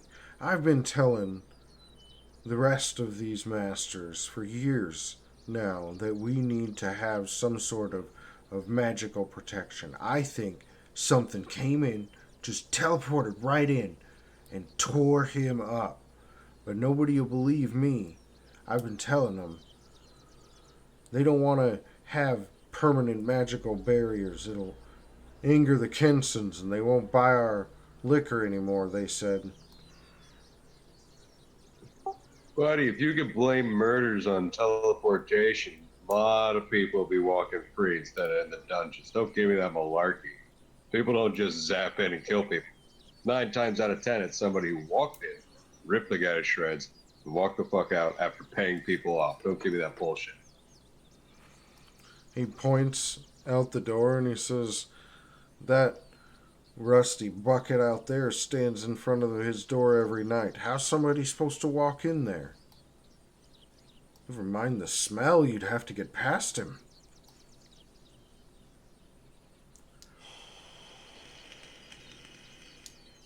Why you got such a grudge against the, machine man over there? What did he ever do to you? Have you spent any time with that thing at all? Yeah, and he gave me a bunch of water. It is unpredictable. It is dangerous. I'll not put myself in harm's way. Yeah, people say the same shit about me all the time, but here we go. You gave me the benefit of the doubt. We're not getting into this now. He smiles and says, I am a master. I give nobody the benefit of the doubt. But that creature is unstable. It is a beast. It is not a person. Clanker is still a person, you fucking meat bag. I've told you before, you owe me respect in my home. You will be silent. Clanker was silent. What are you talking about? Clanker didn't say anything. Clanker was respecting Master. He points at the door for you to leave. He doesn't like you at all, Clinker. You two have clashed just too many times. Clanker sighs. He goes, okay, I'll leave. I know you hate me. Yes, I don't I do. understand why, but you hate me. You know why, beast. He says. Like, if you kill someone he knew.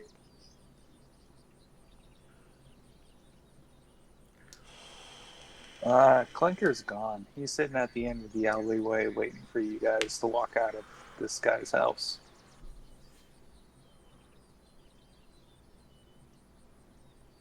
Well, I'm done with him. If anybody else wants to try.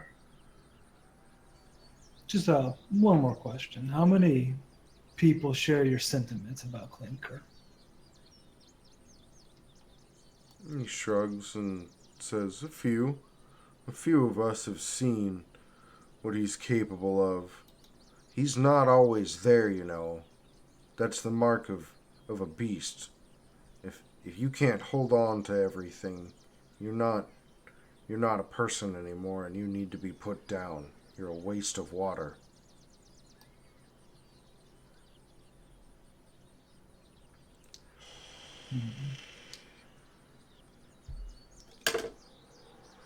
So as you're pondering that, a younger monk runs in through the door. Clinker, you saw him run past, and he whispers into this guy's ear. And this guy's eyes kind of light up, and he looks each of you up and down, and he says, "Excuse me, I must speak to the other masters. It's almost meditation time, you understand." I don't, but do what you gotta do. Yes, yes. And he motions you out of his home as he goes to leave. Can we grab the younger monk, or does he sprint? You can grab him if you want to Just grab as a- him. I didn't mean, physically. I just mean kind of like grab his attention and ask him a quick question away from the guy we were just questioning. If you're Okay. quick, you can do that. What's going on? He looks What- you up and down and he says, "This is our business, not yours." Clanker walks back and starts staring down at the younger monk.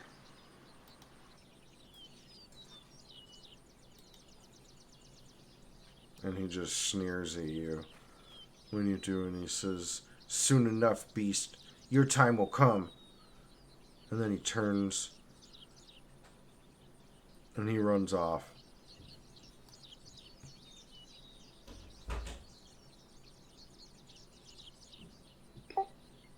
Oh, man.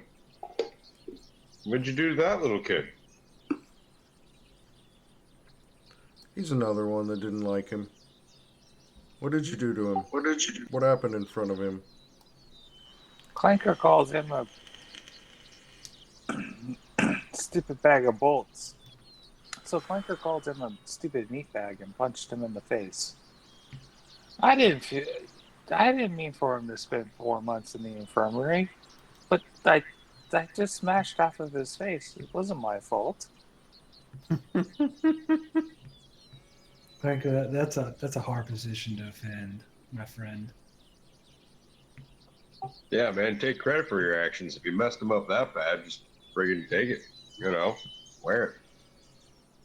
Why would you pretend like you didn't do it? That makes sense. I didn't say I didn't pretend I didn't do it. I punched him in the face. I thought that's what meatbags did when they disagreed. Yeah, sure enough, man. Hey,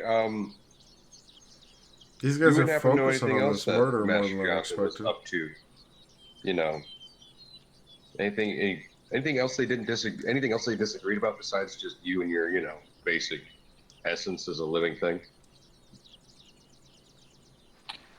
Well, Master Jonathan had a lot of flack for training me to be a monk, and he was the only one who would train me. Everybody else wouldn't even fight with me because they were afraid that I would hurt them.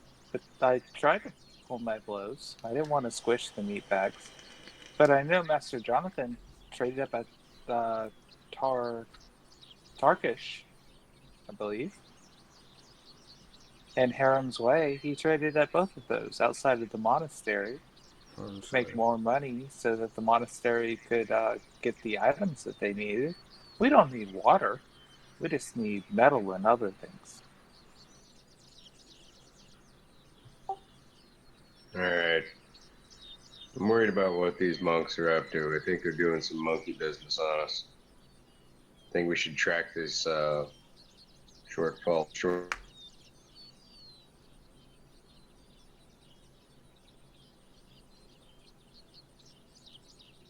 Does anybody want to volunteer to keep an eye on the short? Keep an eye on the what? Keep an eye on the monk that was stonewalled. Good, he's got something up his sleeve.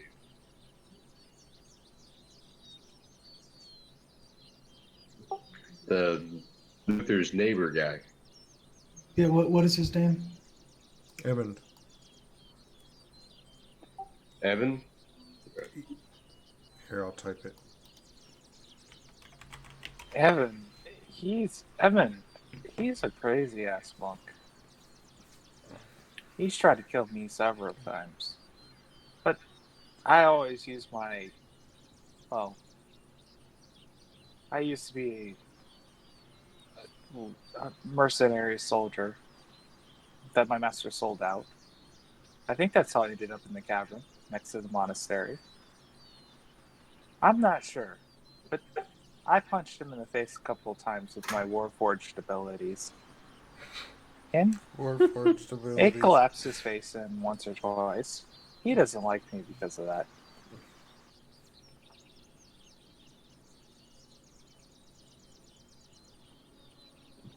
It's dead. So this cabin near the monastery that you're talking about, you're not talking about the one that Luther sold. Is there another cabin near the monastery?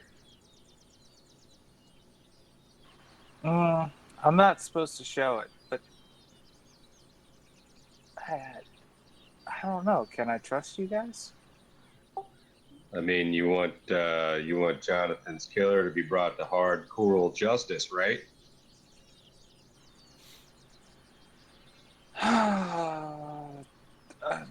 Jonathan told me never to tell anybody. But And you know Jonathan's how dead. so dead.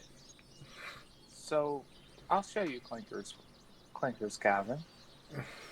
Yeah, I call it Clinker's Cabin because, well, until the monk stains me, nobody could get in there. I'll show you it. Come on, follow me. Okay, so we're going to Clanker's cabin.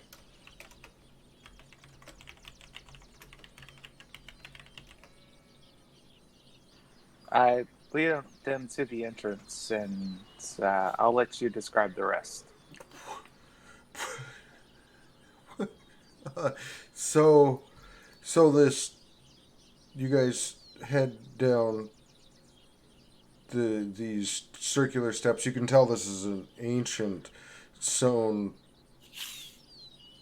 well, and then eventually, after a good probably 20 minutes of walking down these narrow circular steps that are around the outside of this, you get to the bottom.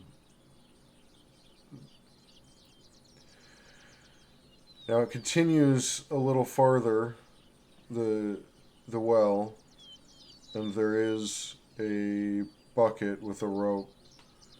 The bottom of this, however, extends in 4 directions: northeast, south, and west. Clinker takes you along the north a short way. What does Clanker's Cavern look like? What is Well, Clanker's Cavern? this is my cavern. As you can see, it's, well, once the water starts, it's 200 feet deep by 300 feet wide and 150 feet width. Okay, so it's a big It's pool the of water. largest cavern of water that anybody knows about. This is Clanker's Cavern. This That's is where what they it found me. is. A They big tried for years fucking to get past pool me of water. until Master Jonathan decided to talk to me. Everybody they sent down before him died. Oh, that was my purpose. I was supposed to kill people. I was supposed to slaughter meat bags. And then, after that, after Jonathan, I protected this. At whose command are you slaughtering people?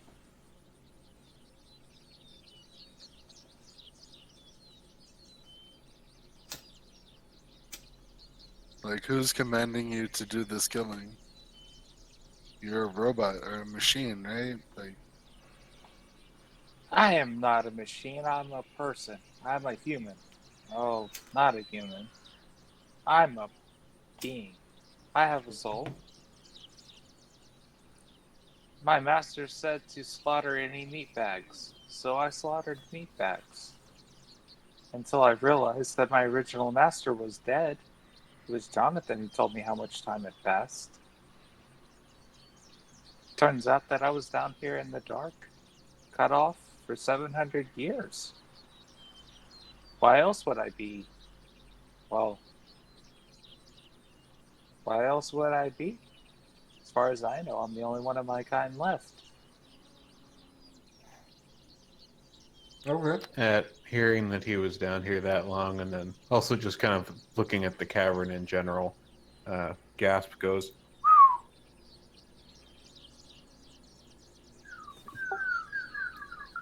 Yeah, I tend to agree, man.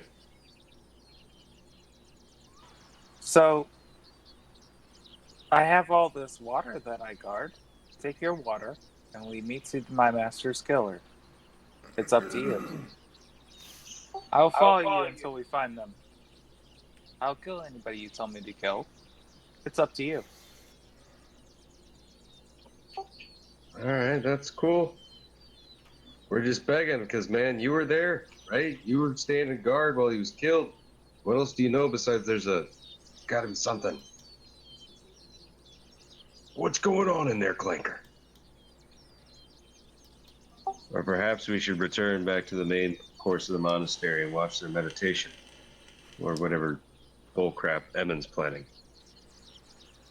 I didn't stand guard outside of master's quarters. I stood guard outside of the entrance of here.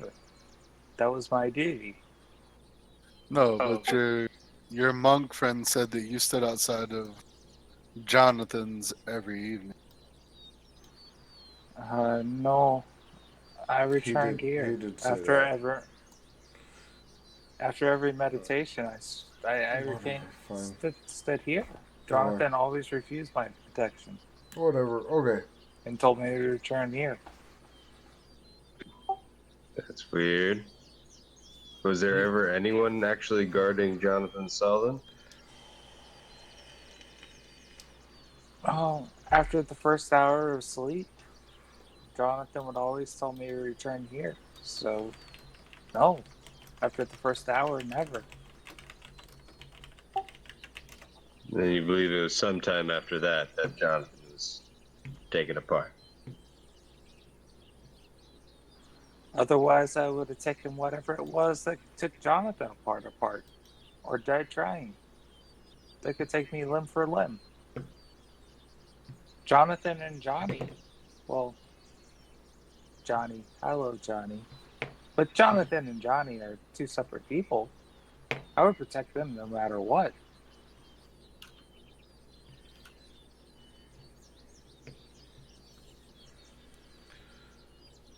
Alright. I think right here is a perfect place. You guys are all kind of standing in this cavern looking over the largest amount of water any of you has seen in one place besides Clinker. And I think we will pick this back up here in 2 weeks. All right. Thank each and every one of you guys for coming. Remember, Good be times, kind to man. yourselves Thanks for cooking up and the each game. other. Get me on.